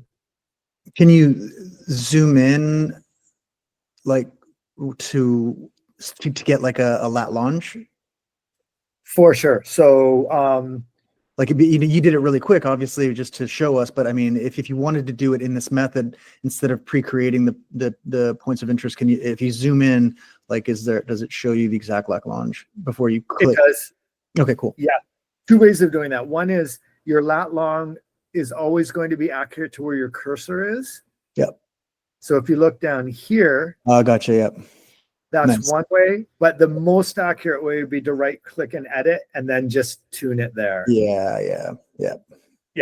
Very cool. Kind of, there's a bunch of different ways of doing everything in here, and I find some of it a little bit confusing, but yeah, that's kind of how I would do it. Yeah, and we know Lake Ontario pretty well, so you can kind of sketch a pathway pretty quickly and then fine tune it afterwards. You can just kind of move these around. Let's say, oh, this should actually be a little bit more right down around here. When you create the pathways this way, it doesn't know which way to put you around the mark. So I would go back. So we want to go around port here. Want to go around port here.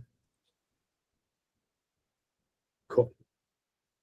So we've got our route, our path. That's what they call it. If we want to edit that, and when we edit, we also have this option to look at information management, which starts to give us a little bit more information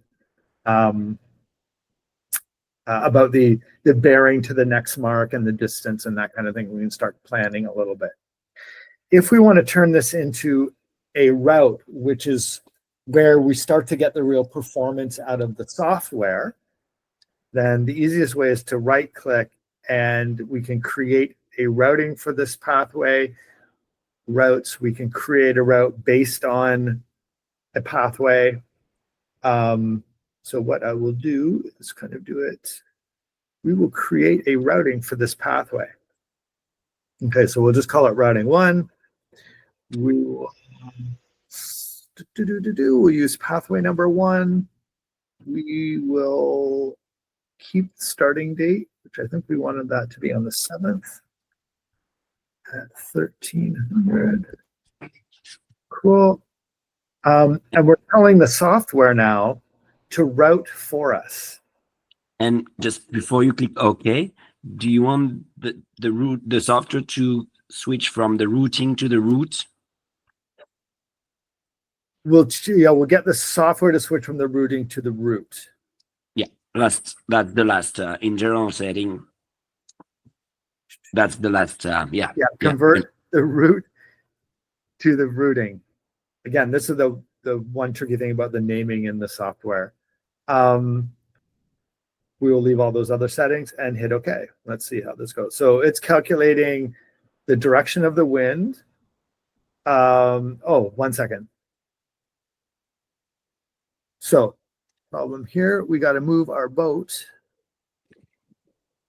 to here. Because the boat was on land and it didn't like that because I turned off my NMEA. So I will leave that off. Well, let's try this again.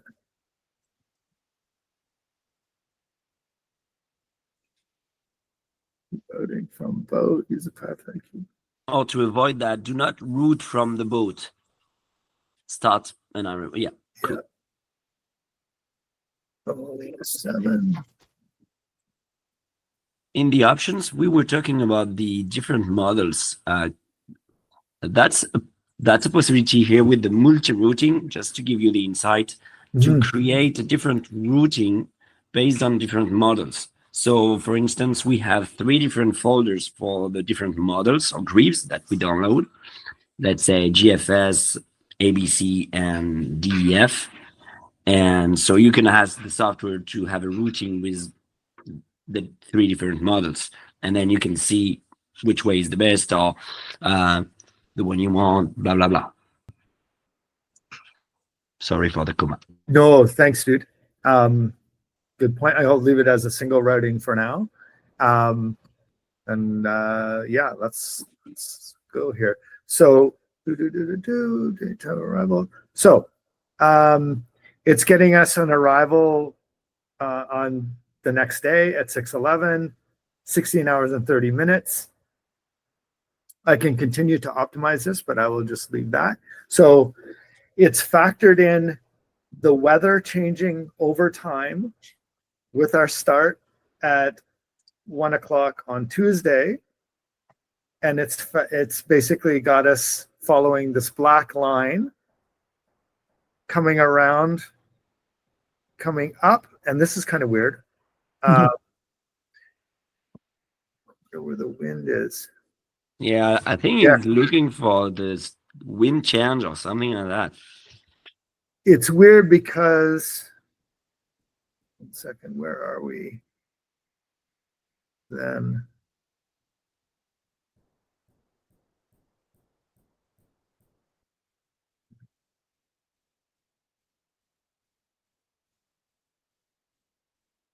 that was interesting. Let's see. I also have a quick question to backtrack a few minutes. Yeah, for sure. Yeah, what is your question there?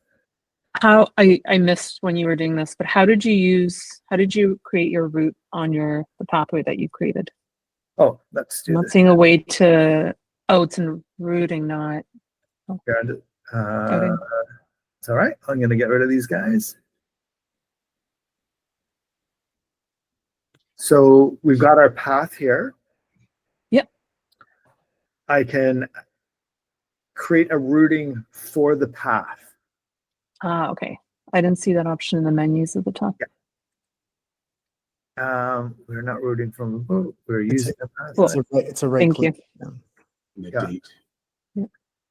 Yeah, sorry, I missed it when you did that earlier. The routing doesn't. There's a problem. What I've got here. I've got something strange going on with this guy.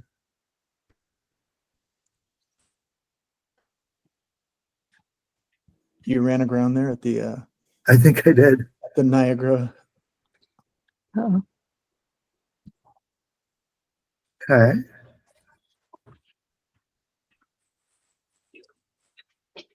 The first moment. You have the date set differently also. So you're creating a route, not a routing here. 1 second.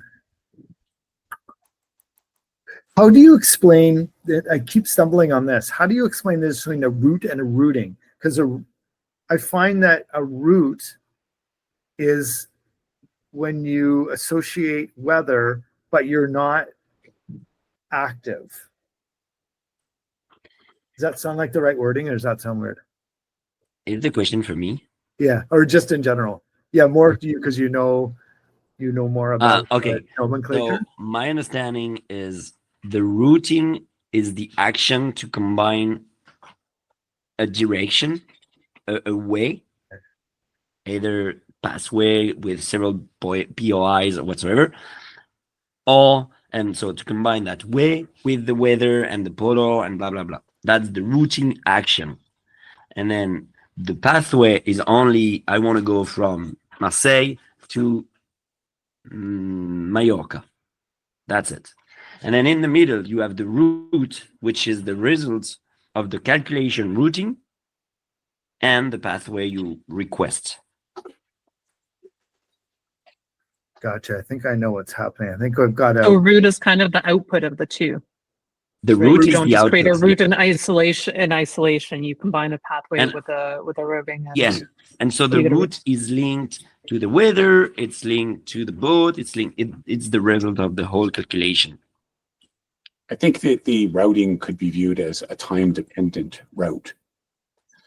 Right? Also. Your routing, it's dependent upon time. But the And route as weather. well. Yeah. And indirectly weather, right? I see the routing as the action and the route as the result. Yeah. Because if guys, if we remove the cells and we just have a huge motor engine, we don't have that need. We just create a route from A to B and straight line. yeah. So that's the easiest route. But then how would that be different from a pathway? I think a pathway is just Um, nominal. It's a nominal route. No, the pathway is I Yeah. want to go A to B. The route is I want to leave A at 2 p.m. and then I arrived at B at 7 p.m. Mm. Route is Highway 74. Pathway, sorry, is Highway 74. And route is Lisa is leaving on Friday 2 p.m. with a Ferrari 200 and she will be at the B point on Saturday 4 p.m. whatsoever with the same car, obviously. Got it. Okay. Yeah, 1 second. I think So- I had warnings that would not enable the boat to go as close to the shore, which is why I gave that kind of a weird wig out there. So I'm just trying to, I think that makes more sense. So a route is more the time you want to leave or the start, the destination start and finish. The pathway is more the waypoints of how you want to get there. And Yeah. a routing is, Yeah. sorry, a routing is the first one. A pathway is a Yeah, the time-dependent pathway thing, is the like start and end. connection between the points. The pathway is only the connection. So technically your routing would be from point of interest 1 or POI 1 to POI 4, but your pathway would include all the other waypoints and then your route combines everything. And you are using the pathway because you are doing 1, 2, 3, 4. Because you can go from 0 to 4, just going from 0 to 4, but you want to go around 1, 2, 3, 4, blah, blah, blah. Mhm. That helps a lot. Thank you. Look at all those tacks. Yeah, so that's more like it. Yeah, I There you go. separate pathways are laying it out, and routing is applying time and weather. That's just kind of how I keep it simple in my mind. So when we create the routing here or our plan, if we look at, okay, where we have to make sail changes, what we can expect over time, and as I'm kind of moving down along the routing, it's updating information as well. So you can see here, because I'm using the polars for the Sunfast 3200, it's got my sail plan here as well, the Grand Vol, and what is Léger, Pierre? So I got the main, basically main and symmetrical. What's it calling it? It's calling it main and a léger jib. It's kind of weird. I don't know that word. Oh, GV and léger. Oh no, it's the sails. The GV is the Like the main. grand voile, the main, and plus. So on top of main, you got the léger. I think it's the Stolent or G2. G2. Okay, cool. Then up there we're Léger going is upward. light. Cool. So one reef, and then the an inter, because we're into at this time. Our true wind speed is 19 knots, and yeah. So and then we tack our way home. But I mean, wouldn't it be more efficient to just tack twice or 3 times there? It would be, so you can continue to run further optimizations. You can say, look, I don't want to tack so much. So there's all these controls within the system as well to manage the optimization. And I might be able to get more in the optimization. I just haven't gone through all of the fussiness about the controls around that. Simplify route.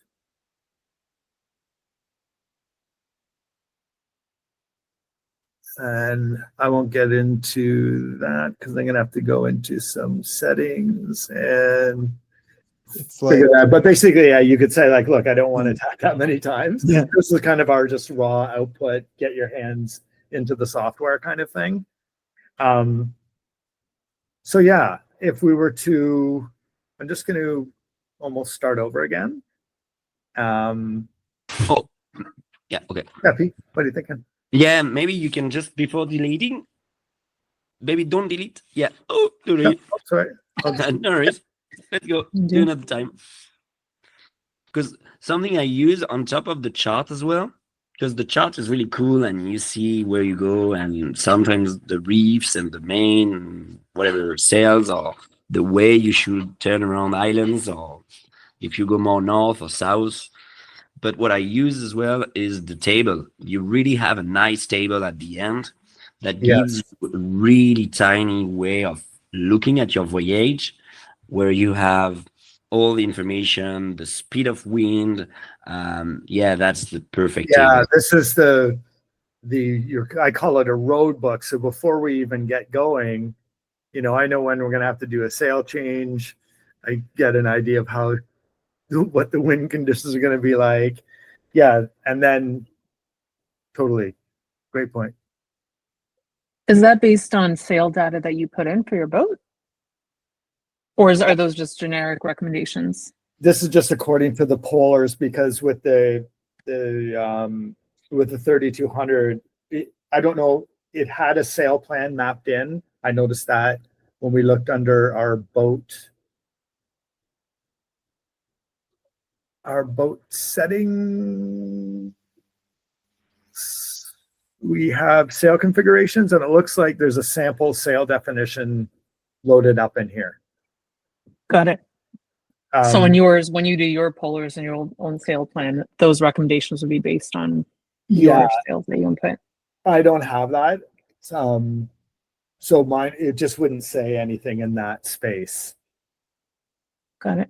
But as you get more sophisticated and actually build your kind of crossover plan for, when the wind changes and both direction and speed, time to change sails. There's usually an overlay period of time that happens there. So how did you get to that table again, Chris? Yeah, under edit, and then the log book, the route book, or the road book, or however you want to call it. Okay. Got it. Thanks. Yeah, because that file, that is referring to the sail plan file. If not, there just wouldn't be anything here. But it's kind of cool to forecast what you're going to be getting yourself into. And you can adjust the interval on the top right corner if you want to go wider or smaller. Right here. Cool. Yeah, or you can even change it by how often the wind changes. I haven't used this much. I normally use this just to print it out. So before the race, I kind of know what to expect. So combining this information with, if we went back to, sorry. This is just another route. If we take this and create a routing. Download a grid first. 1 second, yeah. Let's just color routing. See, 600 tests. This will need to be tweaked a fair bit, but let's see.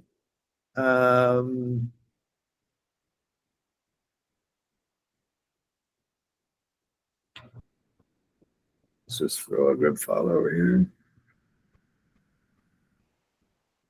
Like Victor pointed out there, when you throw a routing on it, and you'll kind of notice things are a little bit odd, or maybe there's barriers or weird things that you haven't factored for, or you don't want to tack 50 times. Then you go in and kind of tweak it a little bit. But so here we've added a bit of weather on top of this. It's a fairly complex bunch of turns.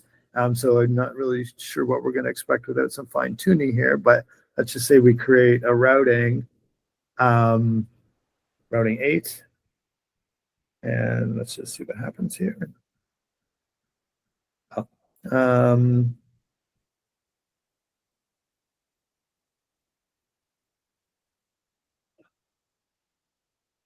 okay. Oh, I see. I've got this starting on February 20th, which is when it will start. Yeah, I couldn't really figure out what that keep starting date toggle does. It seems to just refresh it to the current live time. So I think it's kind of like locking it. Oh, But let's see if that works better. Starting date is not come out with the loaded grids. 2025. Oh, really great point. Thank you. Ooh.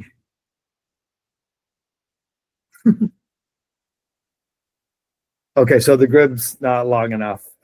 Anyway, I won't worry about this one too much.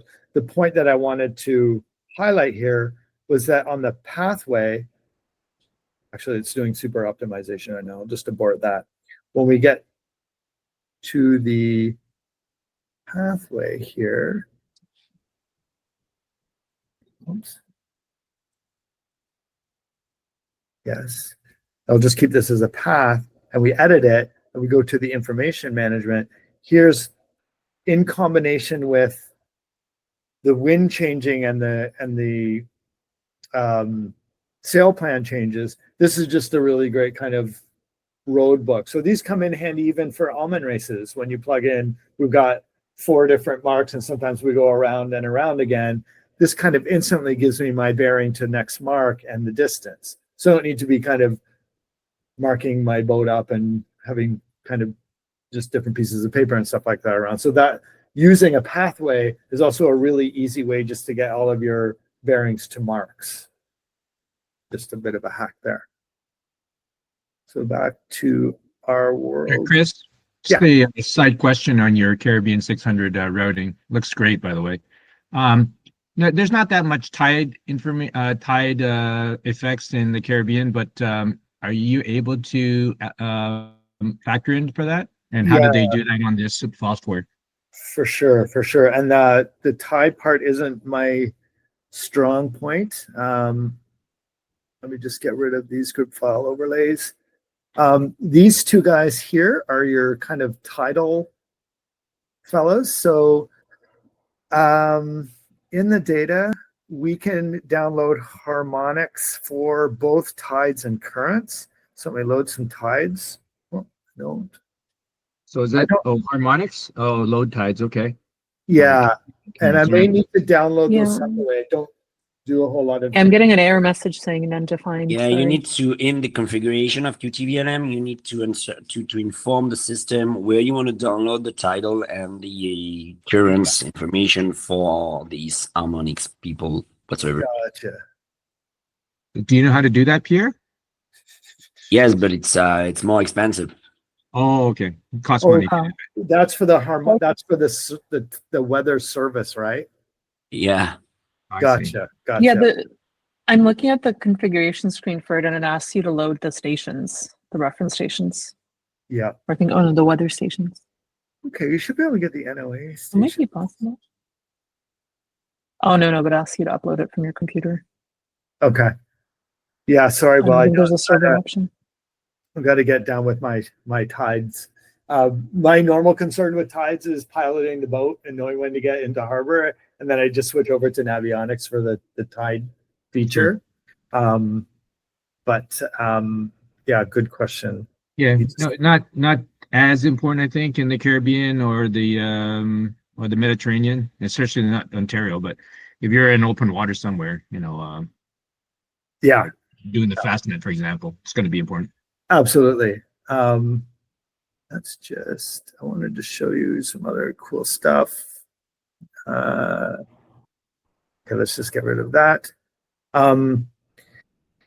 When you kind of roll over the leg of the route, we'll call it the route or the pathway, wherever you're going, it kind of gives you a little bit of an update on, the information about that leg. There's also a cool feature that if you are curious about real-time information, you can download a weather stations download, which will be weather reports from ships and nearby stations, which is really cool. We'll just see kind of what happens here. So here is a ship currently right out on Lake Ontario. And if we click on that or just hover over it, it'll give this the weather report from the ship. It's saying that the true wind speed is 29 knots. This was January 5th at a certain period of time. There must be a weather station there. There's also a ship here. I posted the harmonics, a web page to download the harmonics for USA. So if you want to play with harmonics, then they are available on the website I provided. Oh, very cool. Thanks, Pierre. Okay, so let's get rid of all these marks.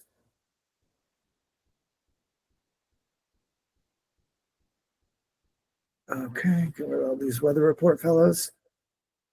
Okay, cool. So that is the super smash course in building ourselves some waypoints, making a route, adding some weather, having it optimized. Maybe I'll just optimize this again. We'll just go from as if it was right now.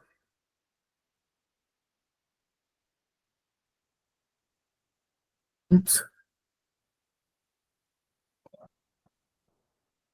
So then, Chris, during the race, would you just have this running from the boat, dynamically routing, or?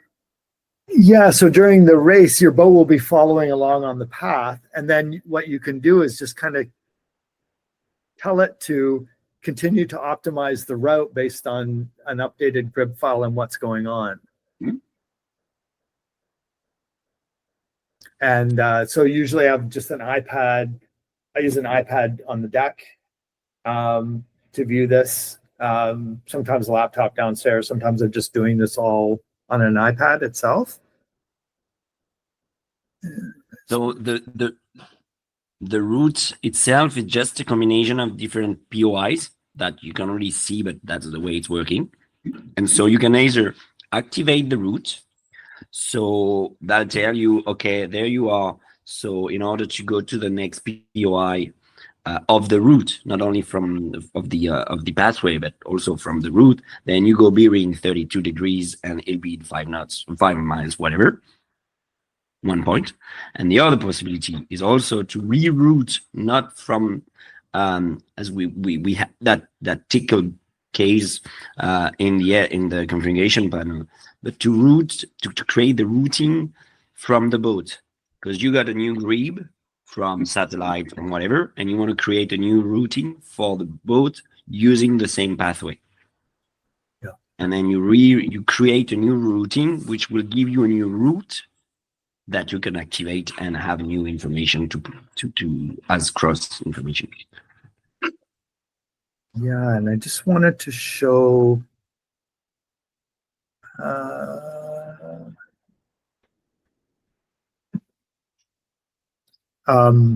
just a main feature here is, let's say we're going from here to here. Okay, and we wanted to make a quick path, let's call it pathway 2. And we're going to go from POI. Hey.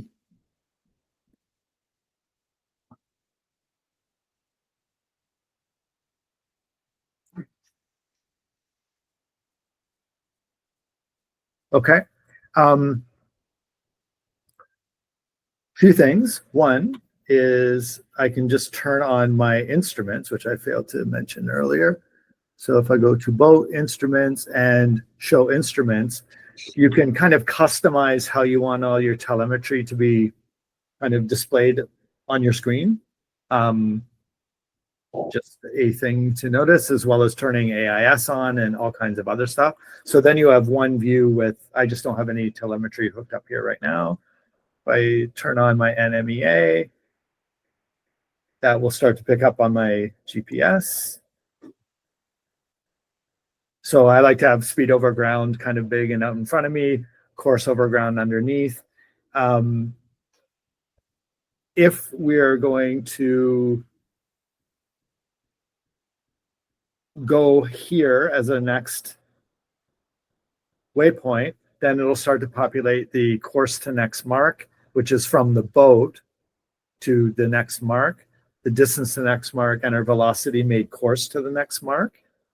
And you've got any,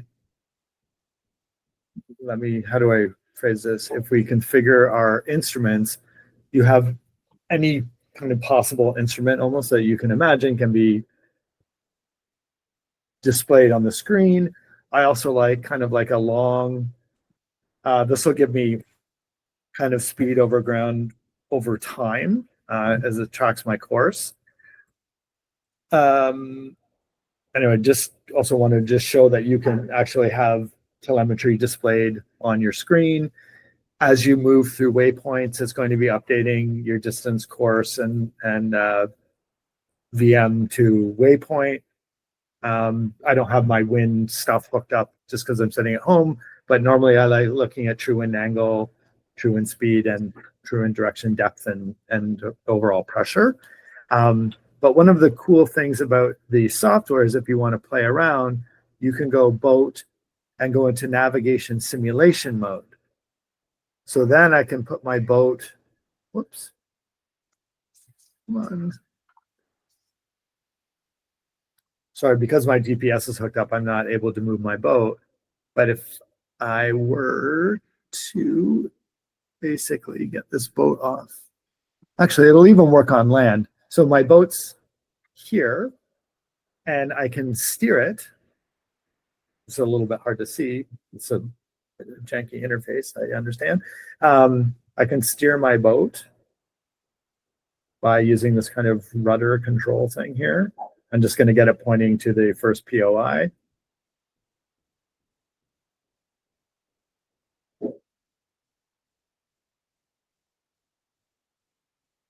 Sorry, one sec. Let me turn AIS off and make this make a little bit more sense. So in the simulation mode here, I am just going to, it's a bit weird because the boat is at my house. I'm just steering it now to get it to go to this POI right here. So what it's doing is it's taking the wind from the grid file, simulating our true wind speed, the direction I'm pointing the boat, and it'll kind of simulate what's happening along our route given a period of time and giving a wind forecast. So over time, this little guy will start moving forward across the city and through the lake to this area here. Yeah, just another thing to kind of play with because you can simulate stuff going on. Yeah, you can see your GPS position, your latitude and longitude. They are changing in the bottom left corner. Yeah, that's a good point. I leave these here. It just lets me know that my GPS is working. Because sometimes I forget that I'm using the dongle or the laptop. I'm quite an humble guy, but just for the record, that's my request to have those GPS on QTVLM, and that has been provided like a couple months ago by the developers. So yeah, they don't. It's not a default, but you can just create a display and put them wherever you want them. But yeah, you'll see the boats kind of moving along, and there's a little track in there. You can see we've moved that distance from just crossing the DVP. So anyway, The boat has wings. That's what you've been working on all winter so far. Yeah. All right. Anyway, I think yeah, my goal was to just kind of introduce this stuff for anyone who's interested in starting to think more about how weather affects forecasting and routes and navigation and that kind of stuff. And it's a great tool to get in and play around with. And it does a lot of interesting stuff, and happy to share. Thanks a lot, Chris. Yeah. Thank you, Chris. Well, thank you. And thank you, Pierre, as well. That's great. Take care. Awesome. Can I I ask don't a know quick what we're tiny going to question? talk about. Oh. Yeah, What are we ask going away. to talk about next week? Yeah. Oh, next week we'll get into. Can we do we'll do a tides really and currents? Yeah, yeah. Can we simulate being in France and doing tides and currents? Or in the UK, really. Anywhere. And get something. No, going. not in the UK, please. Just one sec. Let's go to the Pacific. We'll pretend we're doing the Transpac. How about that? Oh yeah, where should we go for They've got time? some gnarly tides. Also, really quick question. How did you, when you were doing your, I'm trying to remember the word, route, how did you get it to show the potential tax and all of that? Because I don't think I'm getting that on my version. You got it. I'll just do a quick feel one like I for you missed it. here. Let's say Thank you. right now. Okay, so this is kind of interesting. Let's I'm gonna move the boat here. I'm sorry, guys, but I got to jump. Okay, bro. Thanks a lot, man. See you soon. I don't know when, at least next week. But Absolument. if you need anything, feel free to ask Chris. He'd be Yeah, pleased to answer. Pierre's in the WhatsApp channel too, so I know. yeah, we're always making stuff up. But thank you. Bye-bye, Awesome. guys. Enjoy. Salut. See you next week. Cheers. Bye-bye. Thank you, Chris. Oh, you got it, Chrissy. Nice to see you. Cheers. Cheers. Okay, Lisa, what do you got? Yeah, I don't want, I mean, I can wait until next week. I don't want to keep everyone over. that's okay. So, I don't. so one, yeah. We've got here. Okay, so how do we? So we've got a path here. Mhm. We're just going to turn this path into a routing.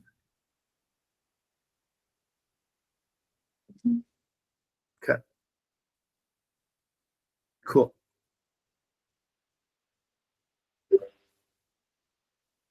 So it's saying that according to, if we were to leave right now from here, or from our boat, sorry, to get here, based on the wind, which is blowing right into our face, it's saying tack.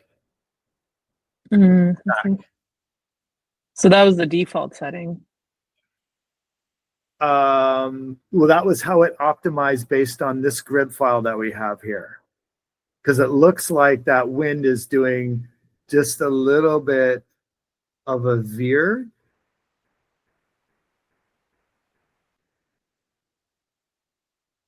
Hmm. See that little shift there? Yeah. So, oh, actually, there's a little dot of where the boat is. I haven't seen that before. See that little dot You there? can also that reckoning play button at the top is pretty cool too, because then it shows you. I don't know if it shows where the boat is, but it shows the time lapse. Yeah, there we go. Oh, there, yeah. That. Yeah, and you can Maybe see it's just that mine doesn't have any. Oh, go ahead. yeah, you can see I think it's taking us up that way because it's factoring in a slight veering. Yeah.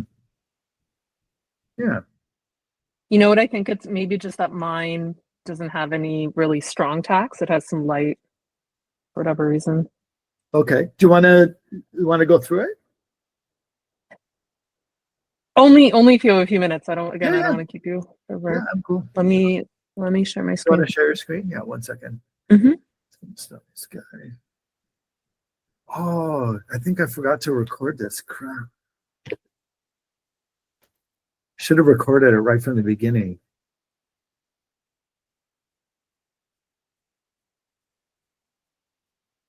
The friendly note taker will explain it all. Dude, yeah, totally. Turn the notes into videos.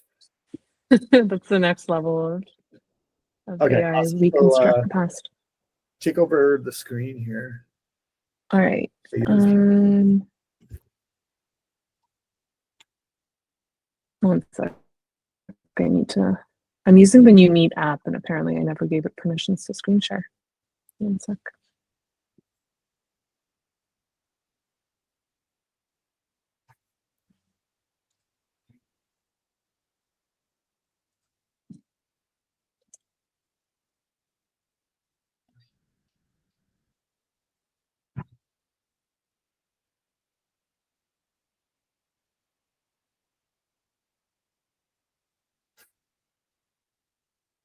Sorry, guys, bear with me.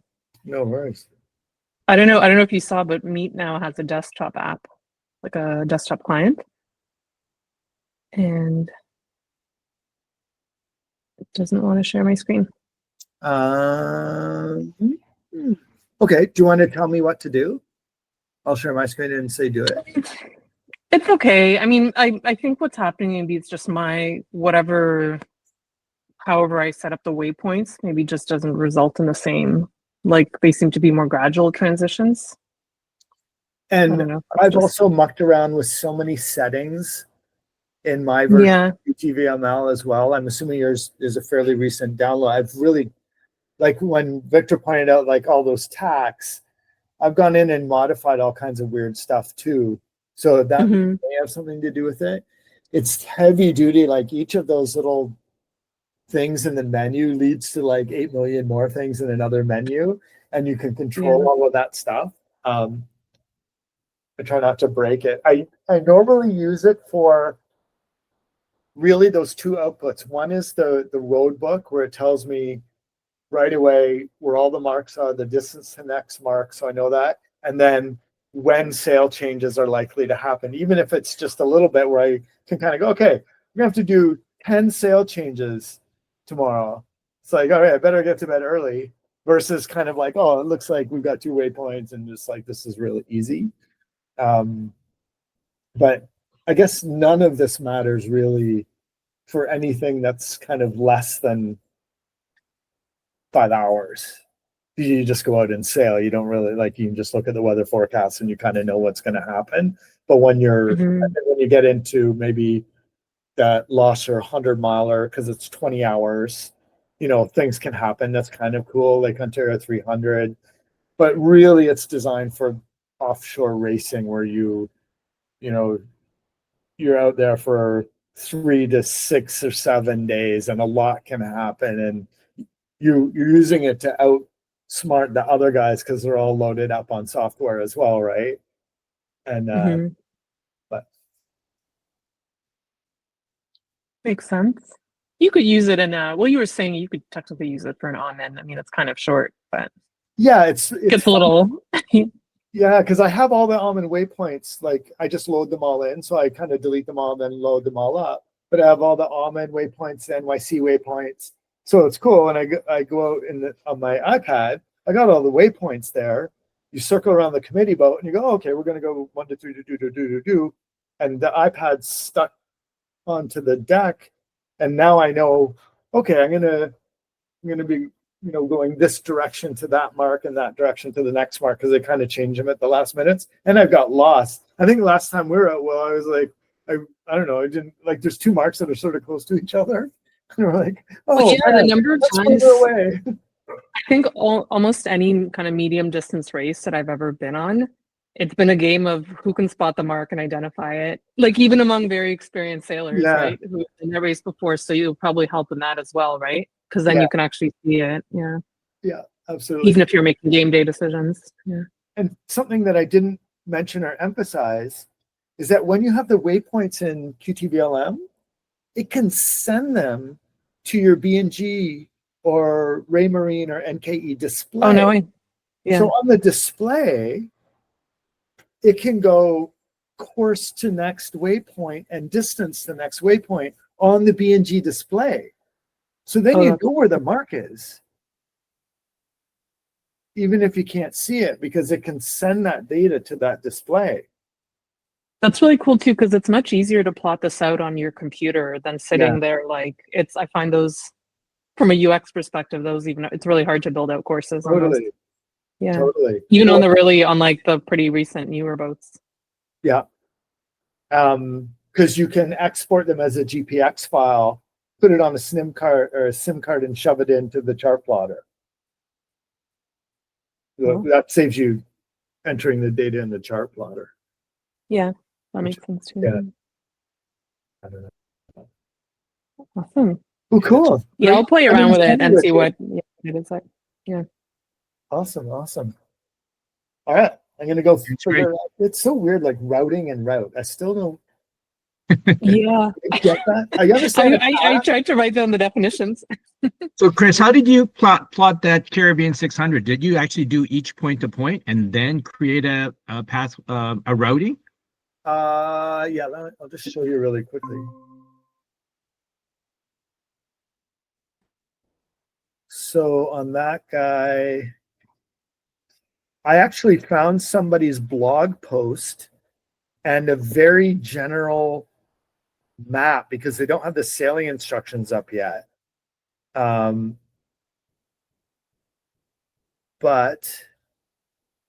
got a little exclusion zone. Oh, there's a wind shadow right there. So if we have a pathway and import it, I know for sure I have that sitting around here somewhere.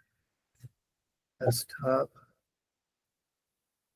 Actually, I think it was a route.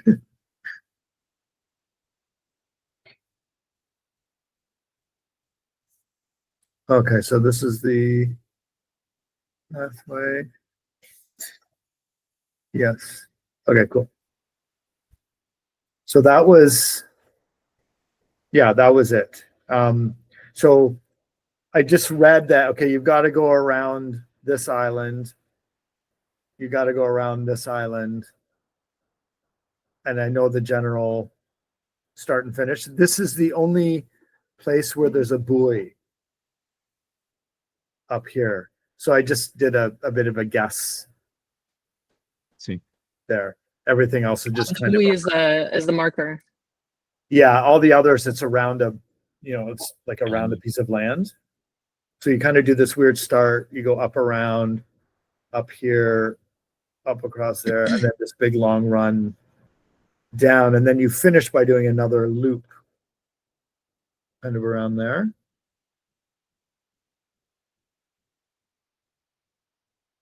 Are you taking flight risk down there, or are you doing it on someone's boat down there? No, someone else's boat. Yeah, I think that boat. Cool. What kind? What belonged boat? to me. It is a Swan 50, actually. I think that's why Kara was mentioning that.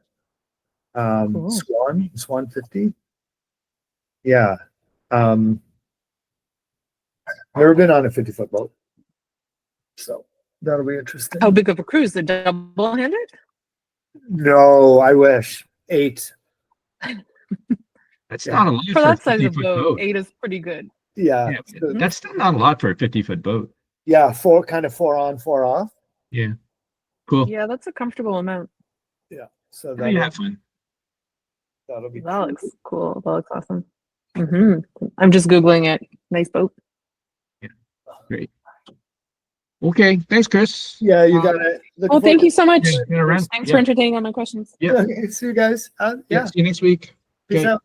Bye. Cheers. See you then. Bye.